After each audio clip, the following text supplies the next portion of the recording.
ஸ்ரீமதி ராமானுஜாய நமஹ. ஸ்ரீ வெங்கடேச பலபிரமணிய நமஹ. ஸ்ரீமதி ராமானுஜாய நமஹ. ஸ்ரீமதி வரவரமுனிய நமஹ.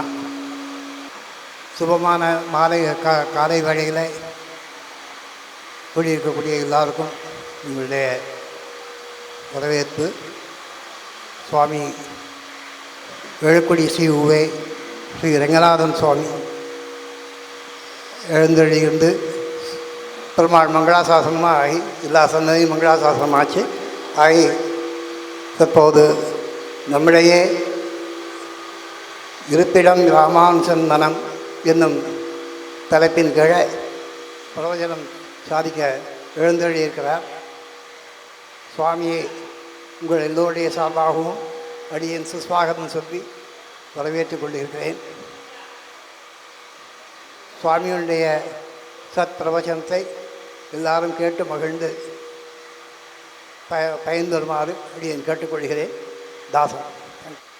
ஸ்ரீயகாந்தாய கல்யாண நிதயே நிதயேர்த்தினாம் ஸ்ரீவேங்கட நிவாசாய ஸ்ரீனிவாசாய மங்களம்.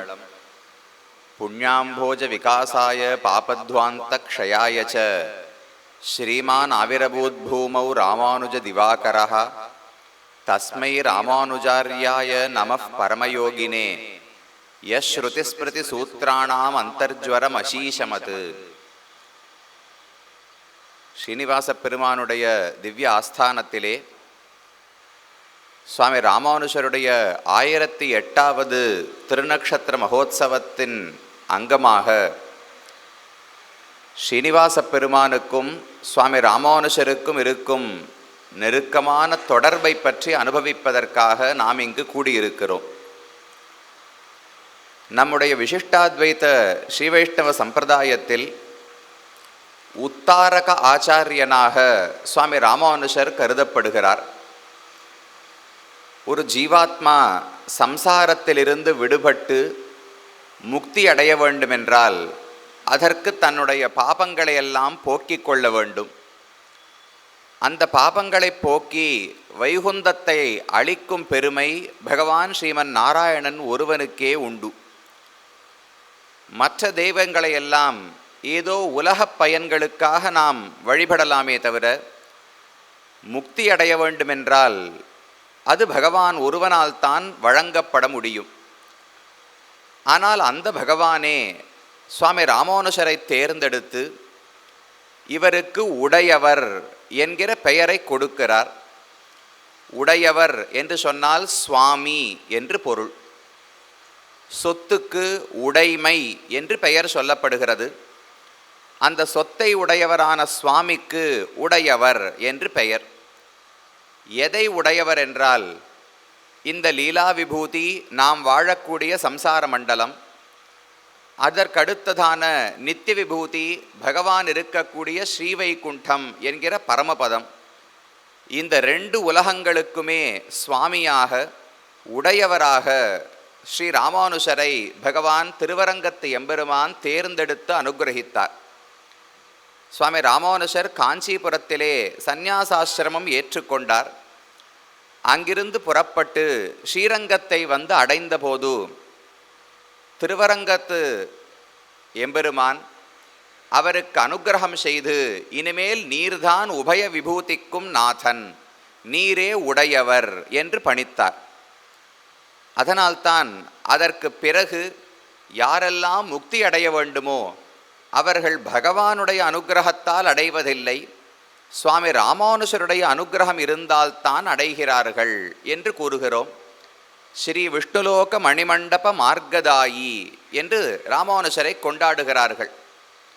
விஷ்ணுலோகம் ஸ்ரீ வைகுண்டம், அதற்கான மார்க்கம், அங்கு செல்வதற்கான வழியை நமக்கு கொடுப்பவரே சுவாமி ராமானுஜர்தான்.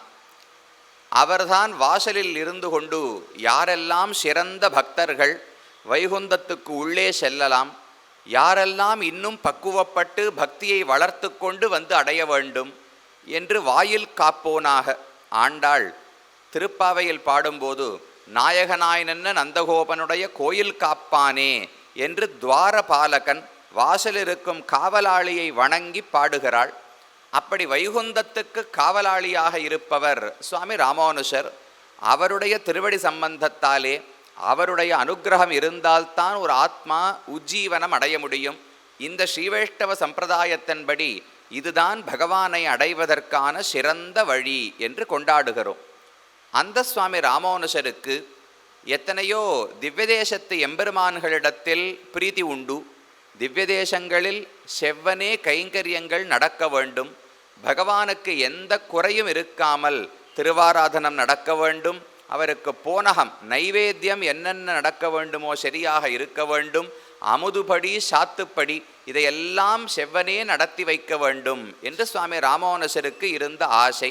பல திவ்யதேசங்களுக்கு தானும் சென்று பகவானை வணங்கி அங்கு பல சீர்திருத்தங்களையும் செய்திருக்கிறார். திருவரங்கன் செல்வம் முத்தும் திருத்தி வைத்தான் வாழியே என்று ராமானுஜரை பற்றி கொண்டாடுகிறோம். ராமானுஜர் திருவரங்கத்துக்கு வரும்போது இப்போது நாம் பார்க்கும் அளவுக்கு அங்கு நெறிமுறைகள் கிடையாது. வெவ்வேறு மக்களிடத்திலே ஆச்சாரியர்களிடத்திலே அதை ஆளக்கூடிய நிர்வகிக்கக்கூடிய பொறுப்பு இருந்தது.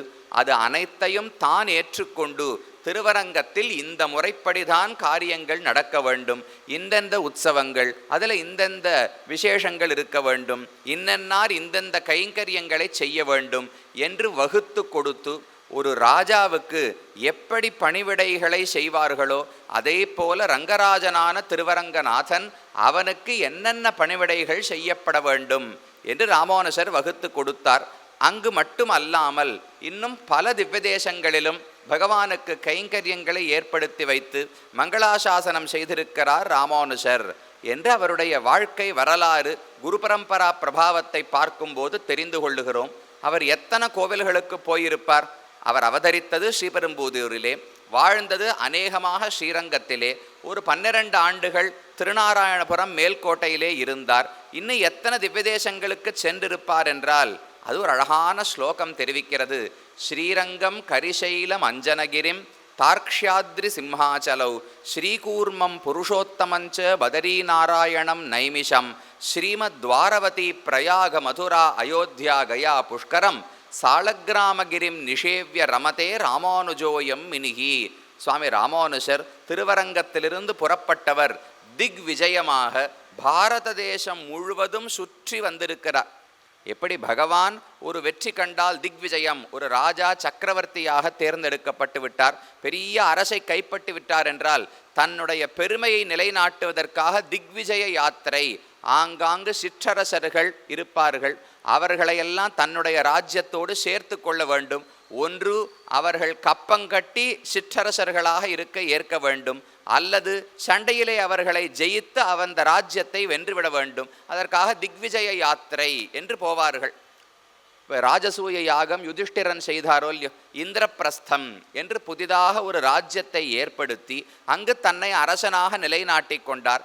அதற்கு முன்னால் யார் யாரெல்லாம் சில சிற்றரசர்கள் தீயவர்கள் இருந்தார்களோ அவர்களை அழித்தால்தானே தன்னை சக்கரவர்த்தின்னு சொல்லிக்கொள்ள முடியும். சக்கரவர்த்தின்னு சொல்லணும்னா பெரிய நிலப்பரப்பை ஆள வேண்டும். அதற்காகத்தான் ஜராசந்தனோடு சண்டைக்கு அழைத்து போனார் கண்ணன். ஏன் அந்த சமயத்தில் ஜராசந்தனை கொல்ல வேண்டும்? அவர் பல காலமாக பல துன்பங்களை விளைவித்து கொண்டுதான் வந்தார். ஆனால் யுதிஷ்டிரன் சக்கரவர்த்தியாக நிறுவப்பட வேண்டும் என்றால் அப்ப ஜராசந்தனை போன்ற சில தீய அரசர்களை அழிக்க வேண்டும். அழித்தால்தான் அந்த ராஜ்யத்துக்கும் சேர்த்து இவன் தலைவன்னு சொல்ல முடியும். அதற்காக திக்விஜயம் யுதிஷ்டிரன் செல்லுகிறான். யுதிஷ்டிரனுடைய சார்பிலே அவனுடைய தம்பிமார்கள் சென்று ராஜாக்களை ஜெயித்து வந்தார்கள். அதே போல சுவாமி ராமானுஜருக்குத்தான் எல்லா சொத்தும் உடையது என்று பகவான் வழங்கிய பிறகு அந்த சொத்தையெல்லாம் நிர்வாகம் செய்ய வேண்டுமே. நமக்கு திடீர்னு யாரோ ஒருத்தர் மரணம் அடைந்தார், அவருடைய சொத்து ஒரு 10 ஊர்ல 10 வீடு இருக்குன்னு வச்சுங்கோ.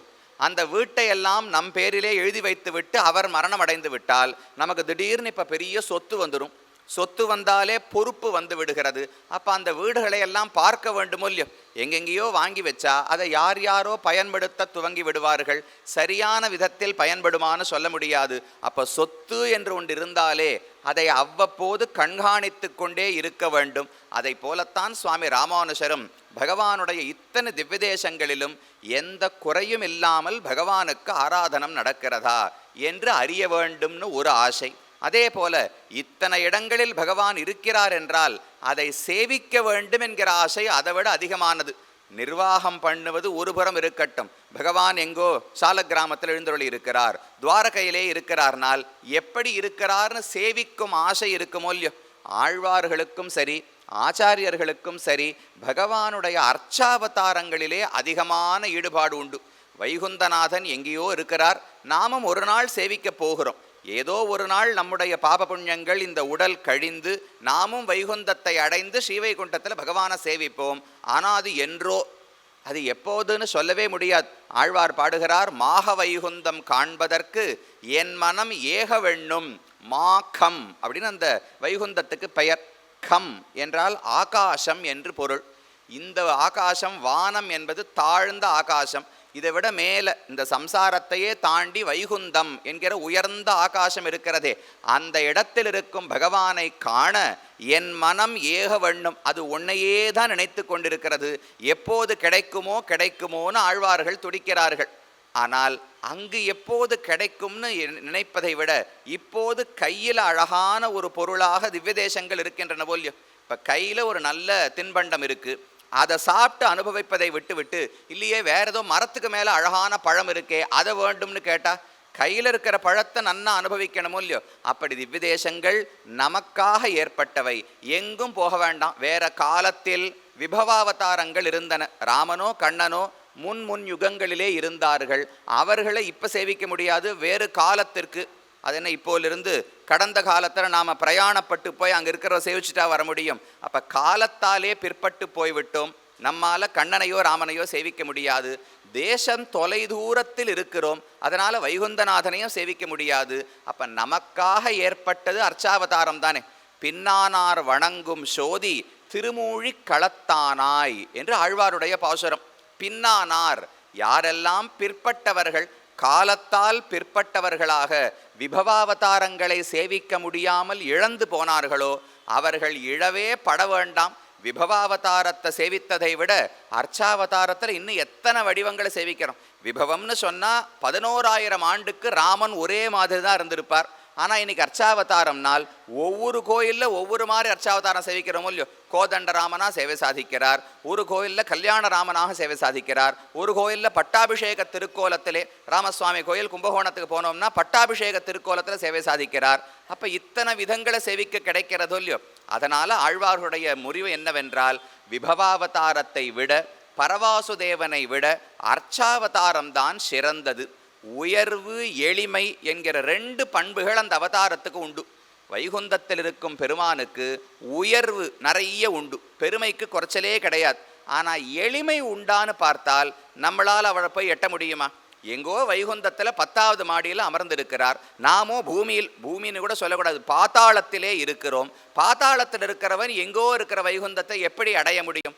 அப்போ நமக்காக இறங்கி வந்து இங்கு அர்ச்சாவதாரமாக சேவை சாதிக்கிறபடியால் இவர்களைத்தான் பற்ற வேண்டும், அவர்களுக்குத்தான் கைங்கரியம் செய்ய வேண்டும், அவர்களிடம்தான் சரணாகதி செய்ய வேண்டும்.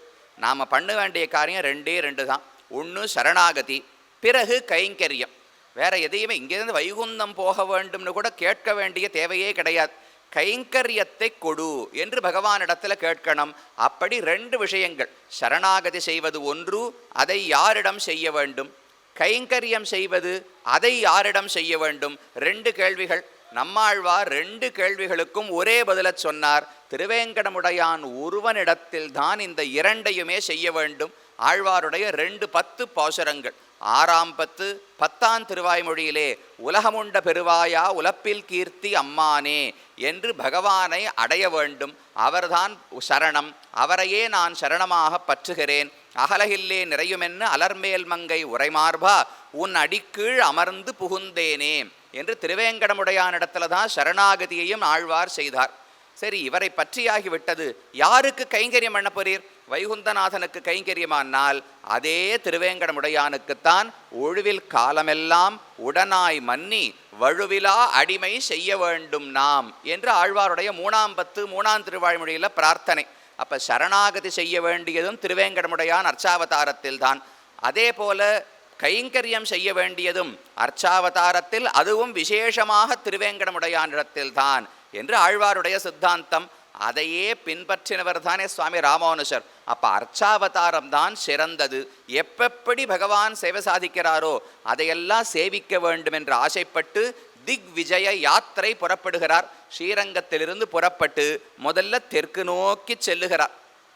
ஸ்ரீரங்கத்திலேருந்து தெற்கு போனால் மதுரை முதலான திவ்யதேசங்கள், கூடலழகர், கள்ளழகர், ஸ்ரீவில்லிபுத்தூர், அது கீழே ஆழ்வார் திருநகரி, அங்கே இருக்கிற நவதிருப்பதிகள். அங்கிருந்து அப்படியே கேரளத்துக்குள்ளே புகுந்து திருவனந்தபுரம் தொடங்கி மற்ற அந்த திவ்யதேசங்களை எல்லாம் சேவித்து அப்படியே மேற்கு கடற்கரை ஓரத்தோடு துவாரகைக்கு செல்லுகிறார். துவாரகையிலே மங்களாசாசனம் பண்ணி அப்படியே வடக்க போய் பதரீகாசிரமம், அயோத்தி, மதுரை, சாலக்கிராமம் இதையெல்லாம் தரிசிக்கிறார். அப்படியே கிழக்கு பக்கமாக இறங்கி வந்தால் புரி ஜெகநாத பெருமானுடைய க்ஷேத்திரம், அங்கு புருஷோத்தமன் எம்பெருமானை சேவித்து கொண்டு அங்கிருந்து அப்படியே கீழே இறங்கி ஸ்ரீகூர்மம், சிம்ஹாச்சலம் முதலான திவ்யதேசங்களை தரிசிக்கிறார். பிறகு அகோபிலத்திலே பகவானை மங்களாசாசனம் செய்து திருவேங்கடத்துக்கு வந்து அங்கிருந்து சோழசிம்மபுரம், அக்காரக்கனி என்று பகவான் மலைக்கு மேலே நரசிம்ம பெருமான் எழுந்தருளி இருக்காரு, அந்த சோழசிம்மபுரத்துக்கு வந்து அங்கிருந்து காஞ்சிபுரத்துக்கு வந்து சுற்றி இருக்கிற திவ்யதேசங்களை மங்களாசாசனம் செய்து கொண்டு திரும்பவும் திருவரங்கத்தை வந்து அடைகிறார். கிட்டத்தட்ட ஒரு 12-14 ஆண்டுகள் இப்படி ஒரு பெரிய யாத்திரை சுவாமி ராமானுஜர் செய்தாராம். எல்லாம் நடந்தே, நம்மை போல கிடையாது. ஏறினா இங்கிருந்து துவாரகை கிட்டக்கு வந்துட்டேன், அடியேன் இருக்கிற சென்னையிலிருந்து துவாரகைக்கு போகணும்னால் அதுக்கு ஒரு விமானத்தில் போனால் வேகமாக போகலாம், நடந்து போனால் என்னைக்கு போய் சேருவது? அந்த காலத்தில் எந்த வசதியும் கிடையாது. பெரிய பல்லக்கில் கூட எழுந்தருள் இருக்க மாட்டார், நடந்தே எழுந்தருள வேண்டும் எல்லா இடத்துக்கும். அப்புறம் எப்படி சுவாமி ஒரு தளர்ச்சி ஏற்படாதா?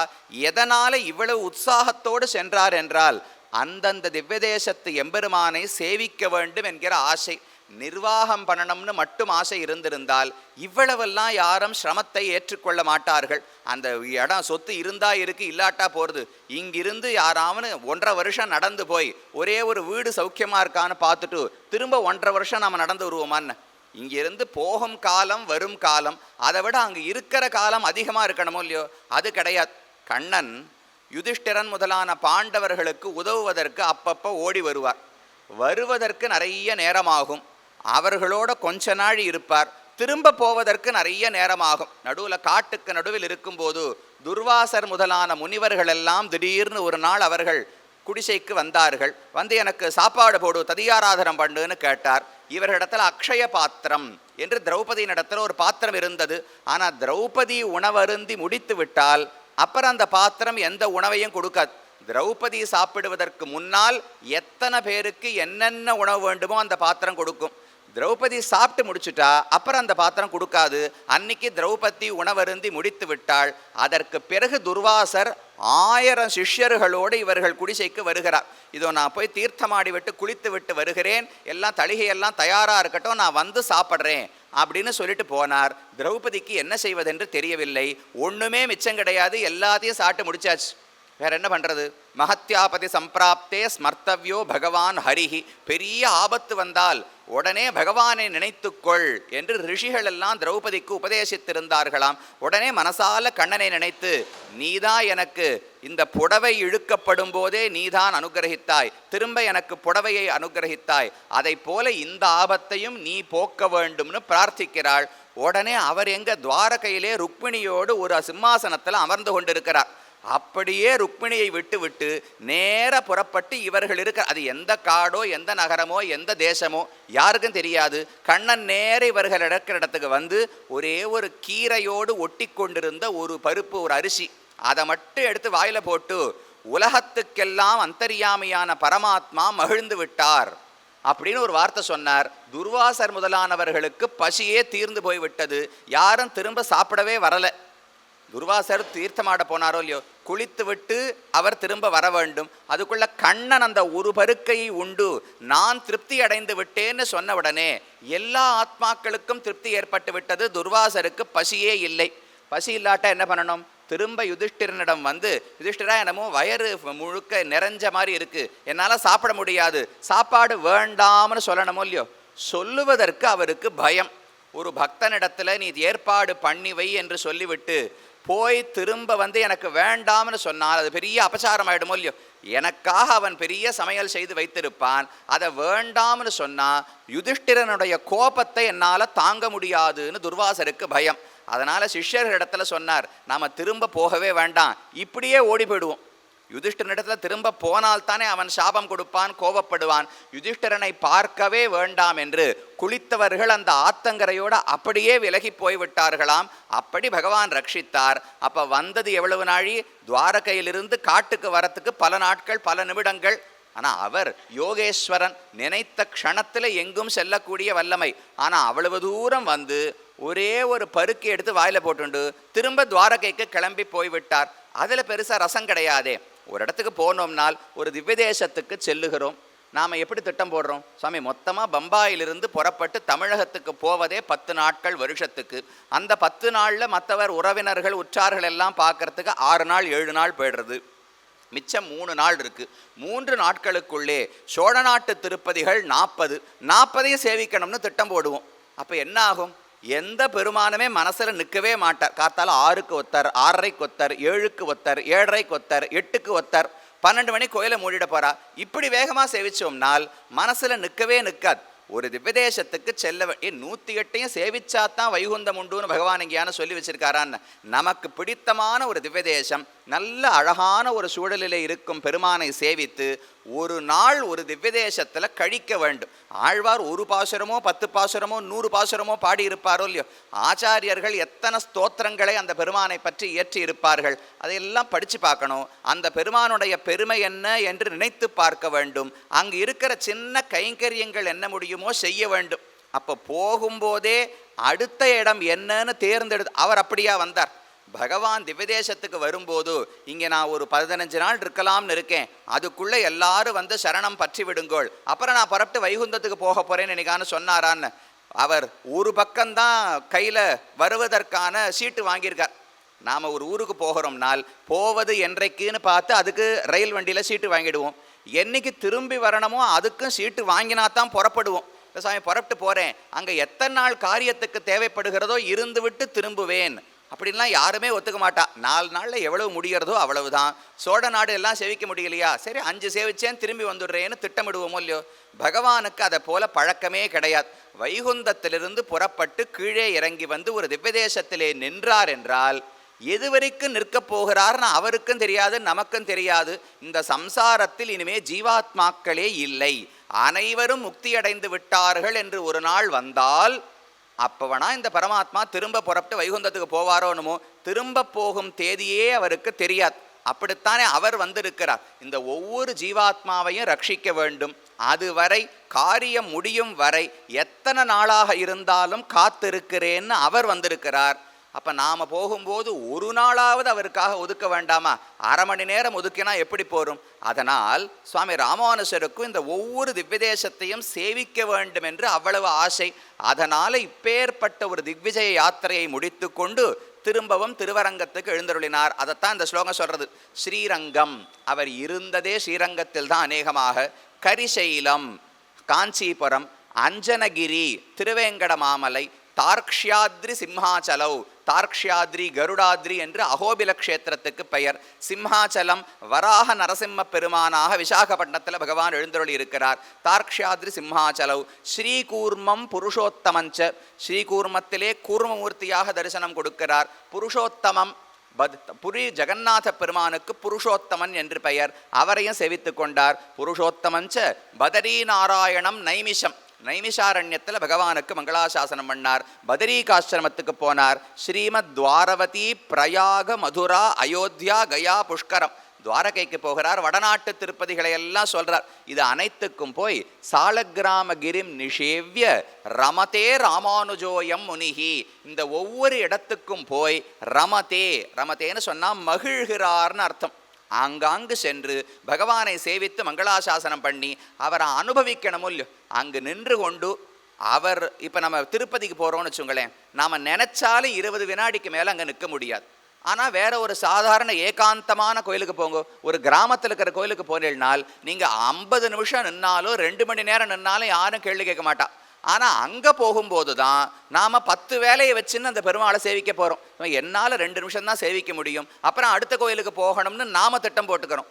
ஆனால் திருமலைக்கு போனால் மட்டும் சமயம் ஒரு 5 நிமிஷம் நிற்க வச்சு சேவை பண்ணி வைக்க மாட்டாளான்னு கேட்போம். ஆனால் அங்கே 20 வினாடி தான் அனுகிரகிப்பா. இப்போ முரண்பாடு தெரிகிறதா?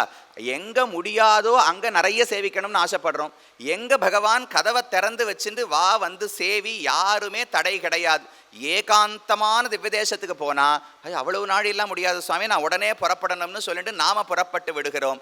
அப்படி இல்லாமல் ரமதே ஒவ்வொரு ஊருக்கும் சென்று பகவானை சேவித்து கைங்கரியம் செய்து ஆனந்தப்பட்டிருக்கிறார். அதே போல அந்த எம்பெருமானுக்கு பலவிதமான கைங்கரியங்களை ஏற்படுத்தி, நெறிமுறைகளை ஏற்படுத்தி, சில தவறான பழக்கங்கள் இருந்தால் அதை திருத்தி சரிப்படுத்தி, இப்படி பல கைங்கரியங்களை ராமானுஜர் செய்தார்.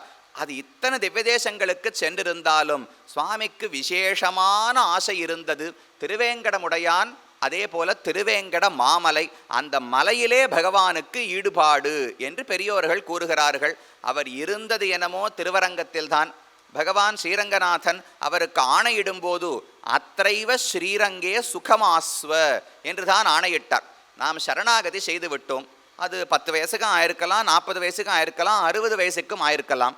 அப்புறம் மிச்சம் சில காலம் இந்த உலகத்தில் வாழப்போகிறோமோ இல்லையோ, வாழும்போது என்ன செய்ய வேண்டும் என்று ராமானுஜர் கேள்வி கேட்கிறார்.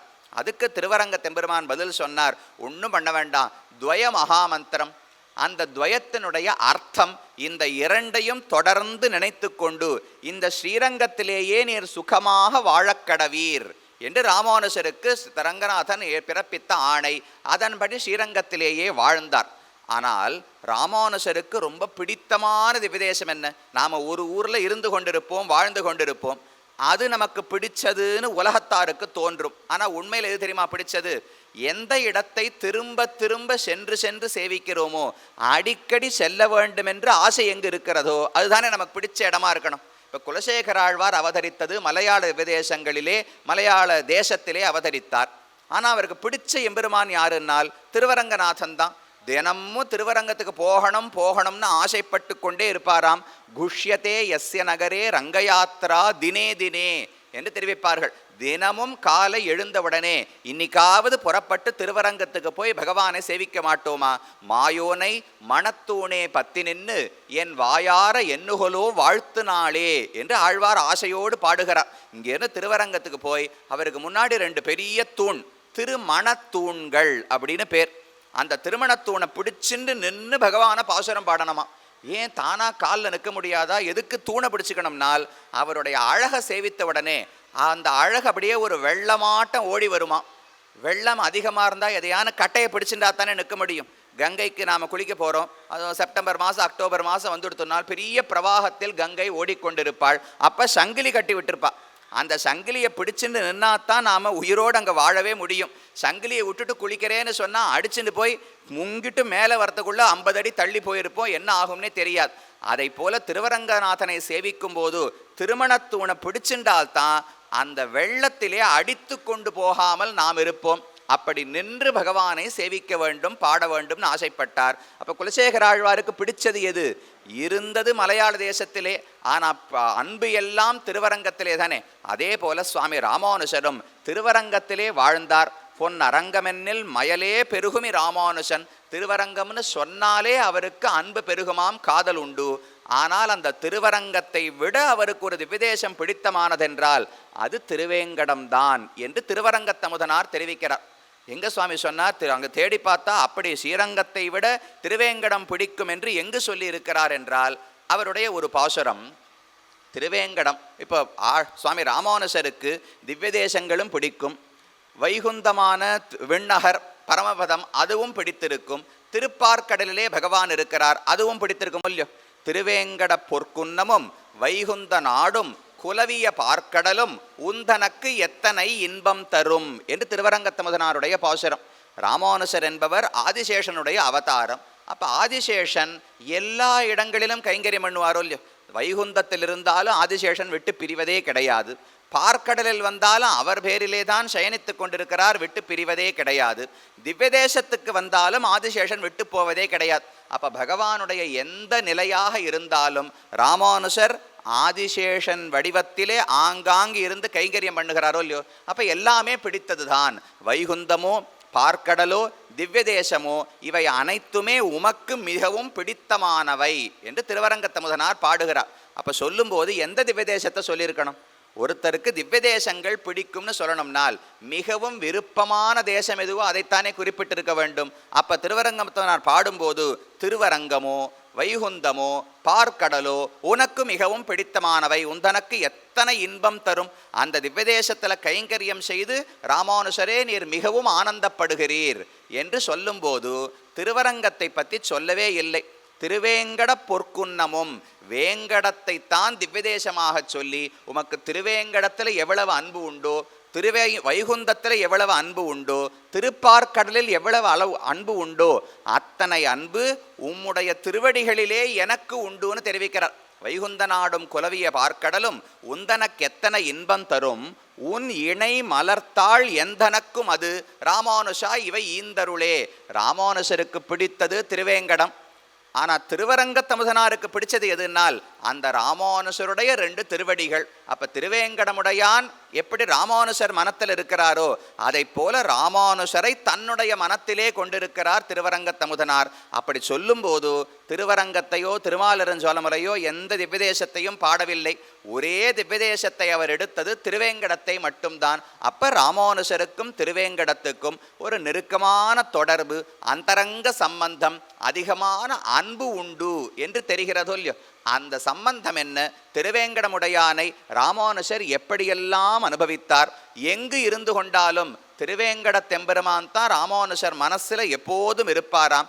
அவருடைய சரித்திரத்தை பார்த்தாலே திருவேங்கடமுடையானோடு அவருக்கு இருந்த பரிமாற்றம், எத்தனை விதமான தொடர்புகள் என்பது மிக அழகான ஒரு வரிசை.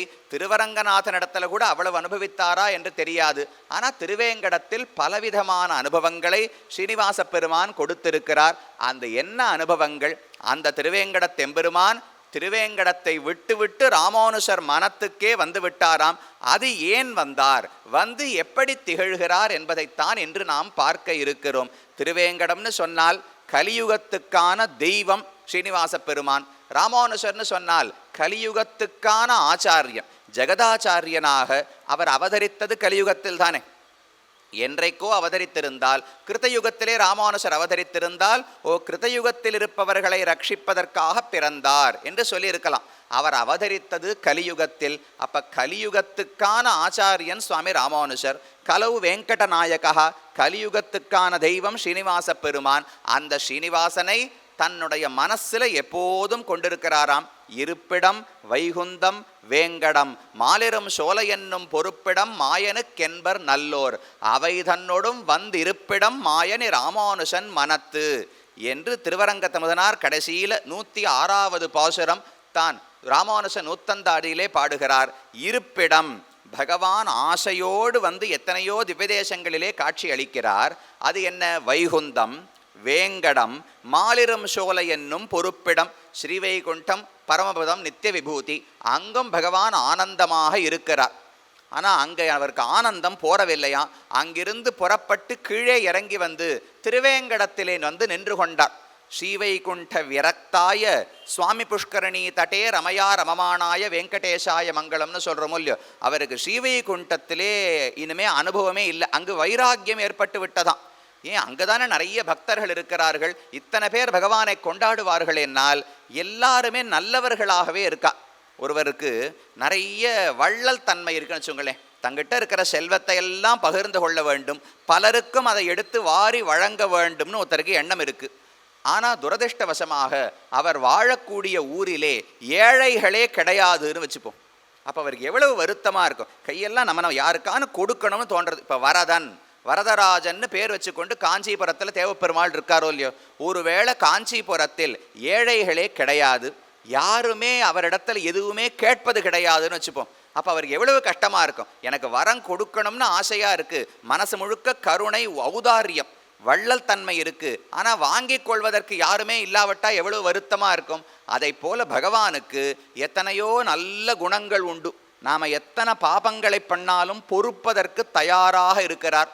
நாம் துக்கப்படுவதை பார்த்து தான் வருந்தி அதற்கு எந்த முயற்சி எடுத்தாவது போக்குவதற்கு தயாராக இருக்கிறார். நான் எவ்வளவு தாழ்ந்தவனாக இருந்தாலும் அவர் எப்பேற்பட்டவராக இருந்தாலும் ஏற்றத்தாழ்வு பார்க்காமல் என்னோடு வந்து பழகுகிறார். இதெல்லாம் பகவானுக்கு இருக்கும் குணங்கள். ஆனால் என்ன கஷ்டம்னால் வைகுந்தத்தில் இது எதையுமே அவரால் காட்ட முடியாது. வைகுந்தத்தில் நித்தியசூரிகள், முக்தாத்மாக்கள், பாபமே அற்றவர்கள். பாபம் ஒருவர் செய்தால்தானே இவர் பொறுக்க முடியும். நாம் பொறுமையோடு இருக்கணும்னால் என்னை வந்து கேட்டார், சுவாமி நீர் கோவப்படாமல் இருப்பீரான்னு கேட்டா, ஆமாம் ராத்திரி 11 மணிக்கு வாங்கோ, தூங்கிட்டு இருப்பேன், கோவமே படமாட்டேன். அப்படின்னா அதில் என்ன பிரயோஜனம்? விழித்து கொண்டிருக்கும் போது ஒருவர் என்னிடத்தில் தவறு செய்யும் போது கோவப்படாமல் இருந்தால்தானே கோபத்தை வென்றவன்னு சொல்ல முடியும். அதை போல ஒருவர் பாபம் செய்திருந்தால்தான் அதை பகவான் மன்னிக்க முடியும். தாழ்ந்தவர் என்று ஒருவர் இருந்தால்தான் அவருக்கு அனுகிரகம் பண்ணி சௌசீல்யம் என்கிற குணத்தை காட்ட முடியும். இப்போ வேடன் குஹனை தனக்கு தம்பியாக ஏற்றுக்கொண்டாரோ இல்லையோ, இந்த குணத்தை வைகுந்தத்தில் யாரிடத்துல காட்டுறது?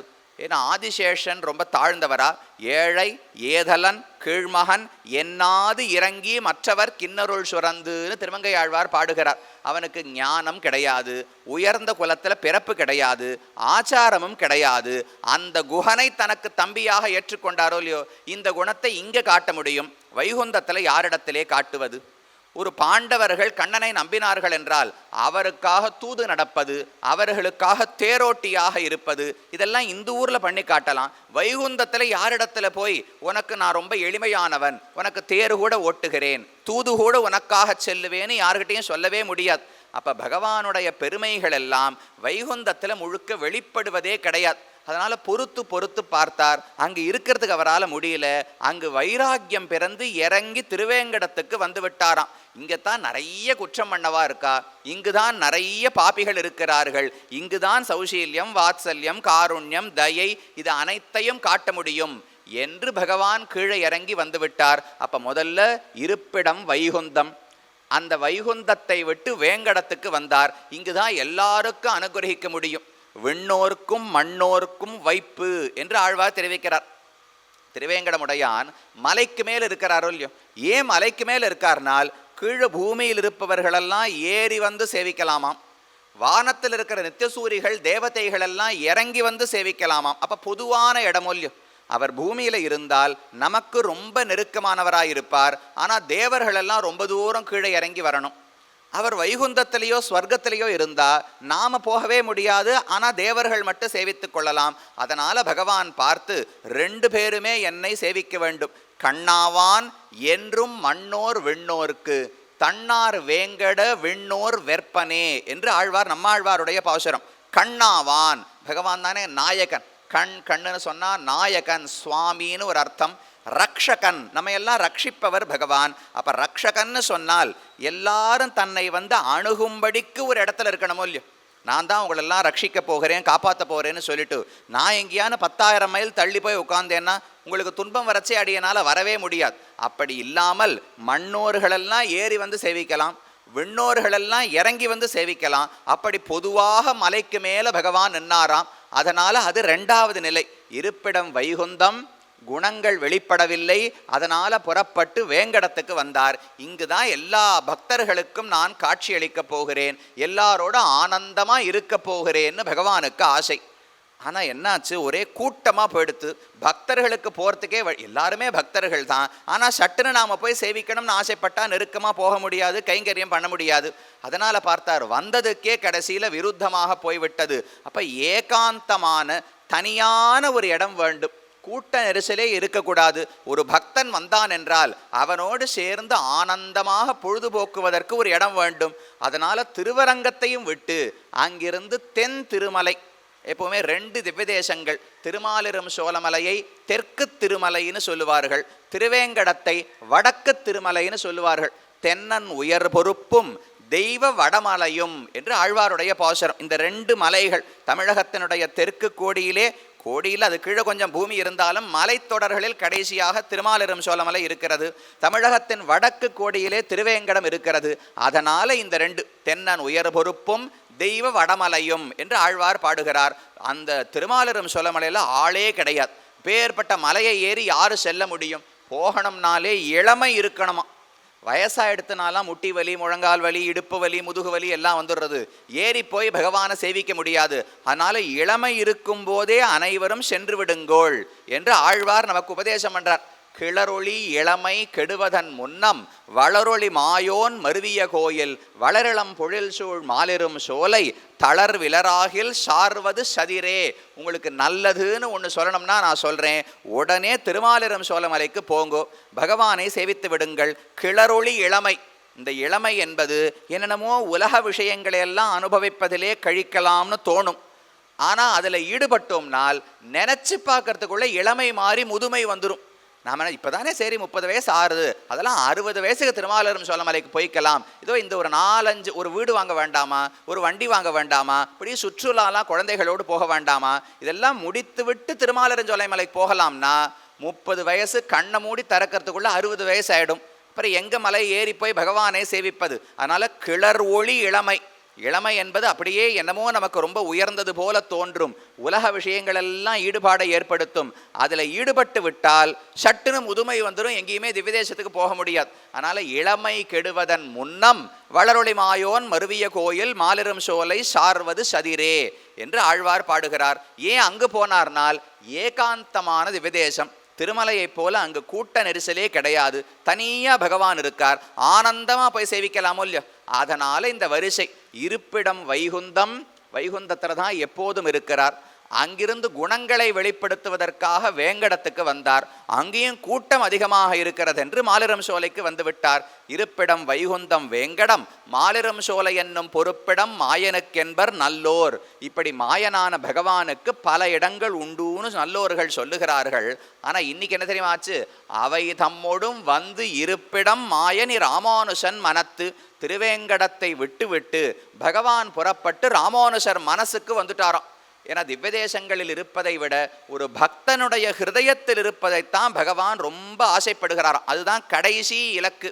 இப்போ இங்கிருந்து ரொம்ப தொலைதூரத்தில் இருக்கிற ஒரு இடத்துக்கு போகணும்னு வச்சுங்களேன், நம்ம வண்டி ஓட்டிட்டு நாமளே போகிறோம்னா ஒரே சமயத்தில் ஓட்ட முடியாது. எங்கேயானு 12 மணி நேரம் 20 மணி நேரம் வண்டியில் போகணும்னா ஓட்ட முடியாதோ இல்லையோ. அப்போ இங்கிருந்து புறப்பட்டு ஒரு 5 மணி நேரம் 6 மணி நேரம் ஒரு இடத்துக்கு பிரயாணப்பட்டு ராத்திரி தங்கிடுவோம்.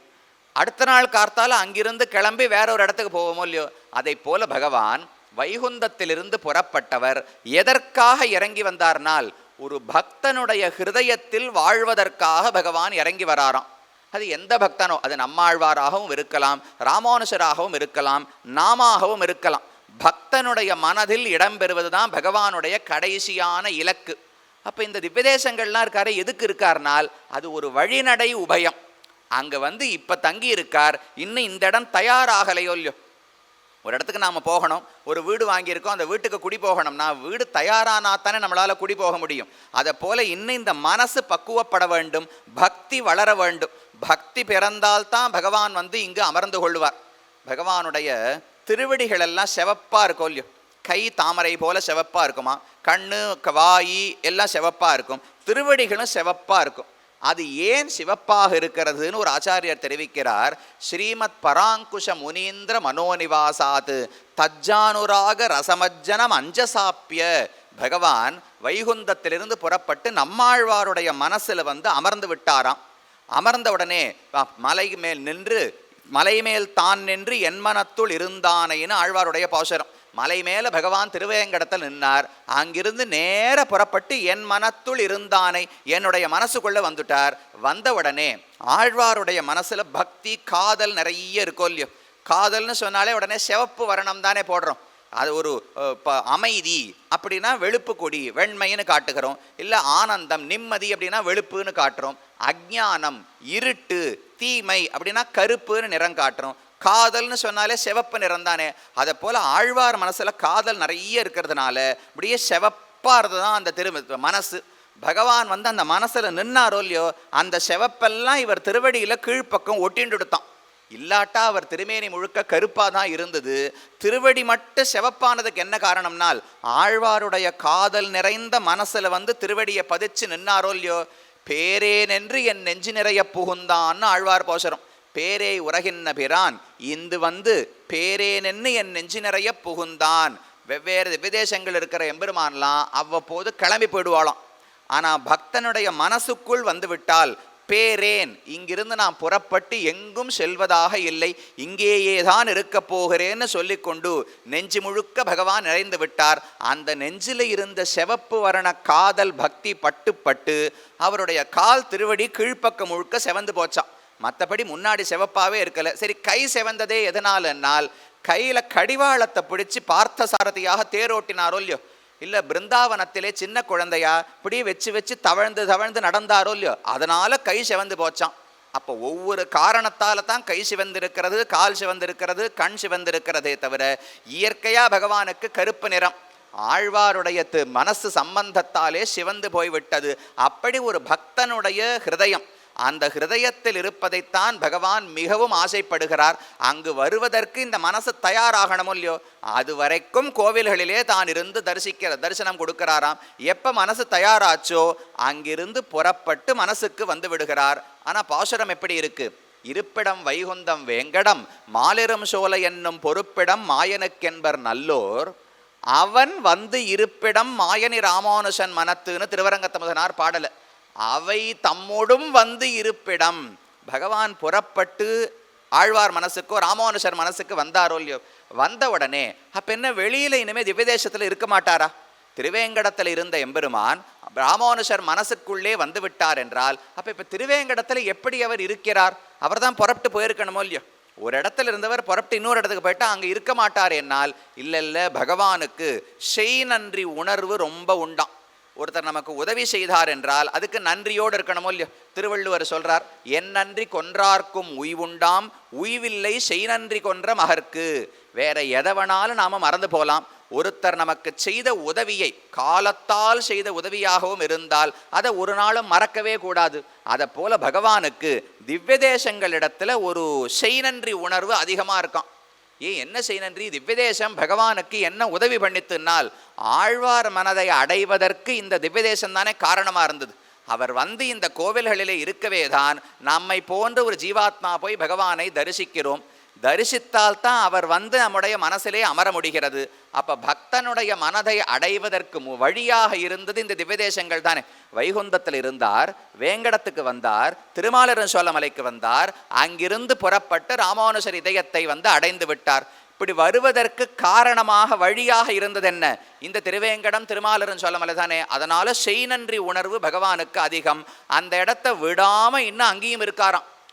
ஒரு ஏணி ஏறுறோம்னு வச்சுங்களேன், ஏணியை தாண்டி மேலே ஏறியாச்சுன்னா அப்புறம் ஏணி தேவை கிடையாது, அதை விட்டுடுவோம், போல இறக்கி வச்சிருவோம். ஆனால் பகவான் அந்த திவ்யதேசங்கள் இருந்து மறைந்து போகவே இல்லையே.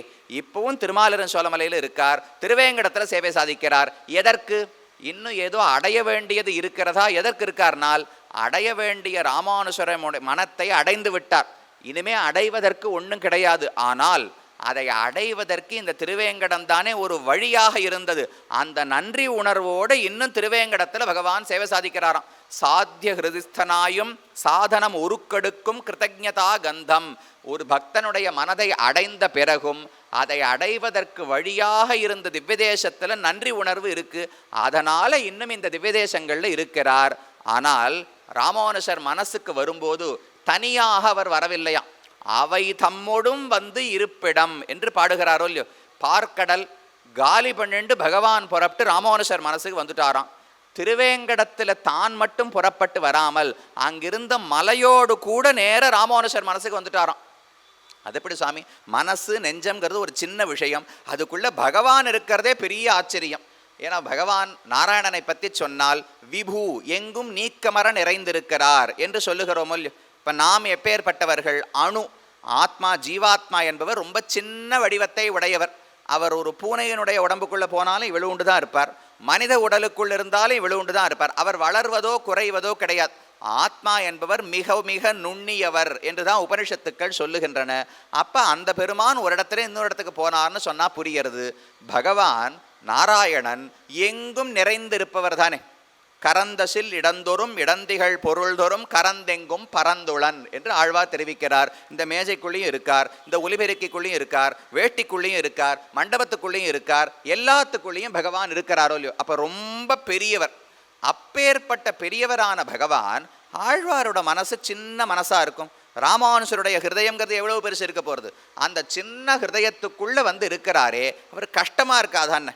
இப்போ ஒரு சின்ன அறை நம்ம கொடுக்குறான்னு வச்சுங்கோ, இல்லை இந்த ரயில் பிரயாணம் போகிறோமோ இல்லையோ, அதில் சில சமயம் அந்த படுத்துக்கிற இடம் ரொம்ப குறுகியதாக இருக்கும், சில இடங்களில் அகலமாக இருக்கும். இந்த குறுகிய இடத்த நம்ம கொடுத்தா படுத்துக்கிறதுக்கு கஷ்டப்படுவோமோ இல்லையோ. இப்போ நான் உயரமாக இருக்கேன், எனக்கு நீட்டுனா கால் வெளியில் போகிறதுன்னு சொல்லலாம், இல்லை நான் பருமனாக இருக்கேன் அங்கே படுத்துக்கிறதுக்கு இடம் போகிறலன்னு சொல்லலாம். அப்போ பெரிய வடிவத்தை உடையவர் சிறிய இடத்துக்குள்ளே வந்து நுழைந்து கொண்டால் அவருக்கு எவ்வளவு கஷ்டமாக இருக்கும்.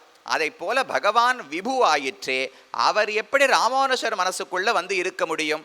அப்படியே ஒருவேளை இருந்தாலும் அவருக்கு கஷ்டமாக இருக்காதா? தன்னை ஒடுக்கி கொண்டு குறுக்கி கொண்டு இருக்க வேண்டாமான்னு கேள்வி வருமோ இல்லையோ. அதுக்கும் ஆழ்வார் ஒரு இடத்துல பதில் சொல்லுகிறார். பரந்த அண்டமிதன நிலவெசும் பொழிவர. பகவான் ஒவ்வொரு நீர்தொறும் பரந்துளன். ஒரு கடல்னு எடுத்துட்டேன்னா அதில் ஒவ்வொரு நீர்த்துளி இருக்குமோ இல்லையோ, அந்த ஒவ்வொரு நீர்த்துளிக்குள்ளும் பரமாத்மா இருக்கிறார் என்று முதல்ல சொன்னார். சரி, அப்போ இடம் போராதே, ஒரு நீர்த்துளிக்குள்ளே இப்பேற்பட்ட பரமாத்மா எப்படி இருக்க முடியும்னால் இடமெல்லாம் தாராளமாக இருக்குமா. பரந்த அண்டம் இது என, நமக்கு இந்த அண்டம் இருக்கும் இல்லையோ, 7-14 லோகங்களை கொண்ட அண்டம். கீழே பூஹு புவஹா சுவஹா மகா ஜனஹா சத்தியலோகம் வரைக்கும் இருக்குது. அதுக்கு கீழே ஆத்தளம் வித்தளம் ரசாதளம் மகாதாளம் சுதளம் பாத்தாளம், கீழே 7 உலகங்கள் இருக்கின்றன. ஒரு வேளை அதுவும் இந்த ஊரில் பெருசு 500 சதுரடி இருந்தாலே பெரிய வீடுன்னு சொல்கிறா. ஒருவேளை எல்லா அண்டங்கள் முழுக்க உங்களுக்கே ஒப்படைச்சிட்டு இந்த பூமி முழுக்க உங்களுக்கு தான் சுவாமி, நீங்கள் மட்டும்தான் இருக்க போகிறீர்கள், எப்படி வேணுமோ ஆனந்தமாக வாழலாம் அப்படின்னு சொன்னால் எவ்வளவு இடம் நமக்கு இருக்கும். ஓ, இவ்வளவு விசாலமான இடம் என் ஒருத்தனுக்காகவா அப்படின்னு தோணுமோ இல்லையோ. அதை போல பகவான் ராமானுஜர் மனசுக்குள்ளே வந்தால் இது குறுகிய இடமாக இருக்கிறதே நினைக்க மாட்டாராம். ஓ, இவ்வளவு பெரிய இடம் இருக்கா, பரந்த அண்டம் இது. ராமானுஜருடைய மனசு என்பது பெரிய பரந்த அண்டகட்டாகத்தை போல இருக்குமா பகவானுக்கு. அப்படி ஆனந்தமாக இருக்கிறார், தன்னை குறுக்கி கொள்ள வேண்டிய தேவையே கிடையாது. விசாலமான இடத்தில் இருப்பது போல பகவான் ஆனந்தமாக இருக்காராம். ஓ, இவ்வளவு இடம் இருக்குன்னா அப்போ நாம் மட்டும் தனியாக இருக்க வேண்டாம் என்று ஸ்ரீதேவி நாச்சியார், பூதேவி நாச்சியார், ஆதிசேஷன், கருடன், திருவேங்கட மலை, திருப்பார்கடல் எல்லாத்தையும் கொண்டு வந்து ராமானுஜர் மனத்துக்குள்ளே வந்துட்டாராம். அதனால்தான் அவை தம்மொடும் வந்து இருப்பிடம் மாயனி ராமானுஜன் மனத்துன்னு பாடுகிறார். தான் வந்து வந்தால் ராமானுஜருக்கு திருப்தி ஏற்படாது. ஏன்னா ராமானுஜருக்கு என்ன பிடிக்கும்? திருவேங்கடம் உடையானை பிடிக்கும். திரும்ப சொல்லணும், திருவேங்கடம் உடையானை பிடிக்குமே தவிர தனியாக ஸ்ரீனிவாச பெருமாள்னு சொல்லவே கூடாது. எங்குமே பாசுரங்களில் பாருங்க, ஸ்ரீனிவாசன் அந்த பெருமாளுக்கு பேரே சொல்லலை. திருவேங்கடத்தானே திருவேங்கடமுடையானே திருவேங்கடத்தானே உன் அடிக்கீழ் அமர்ந்து புகுந்தேனே. அப்போ திருவேங்கடத்தோடு சேர்ந்த எம்பெருமான். இன்னும் சொல்ல போனால் திருவேங்கடம் வேறு திருவேங்கடமுடையான் வேறு என்றே சொல்வது கிடையாது. ஒரு மலை இப்படி வளர்ந்துட்டே போகிறதோ இல்லையோ, அதனுடைய சிகரம்னு ஒரு பகுதி இருக்குமோ இல்லையோ, அது அந்த மலையினுடைய ஒரு பகுதி தானே.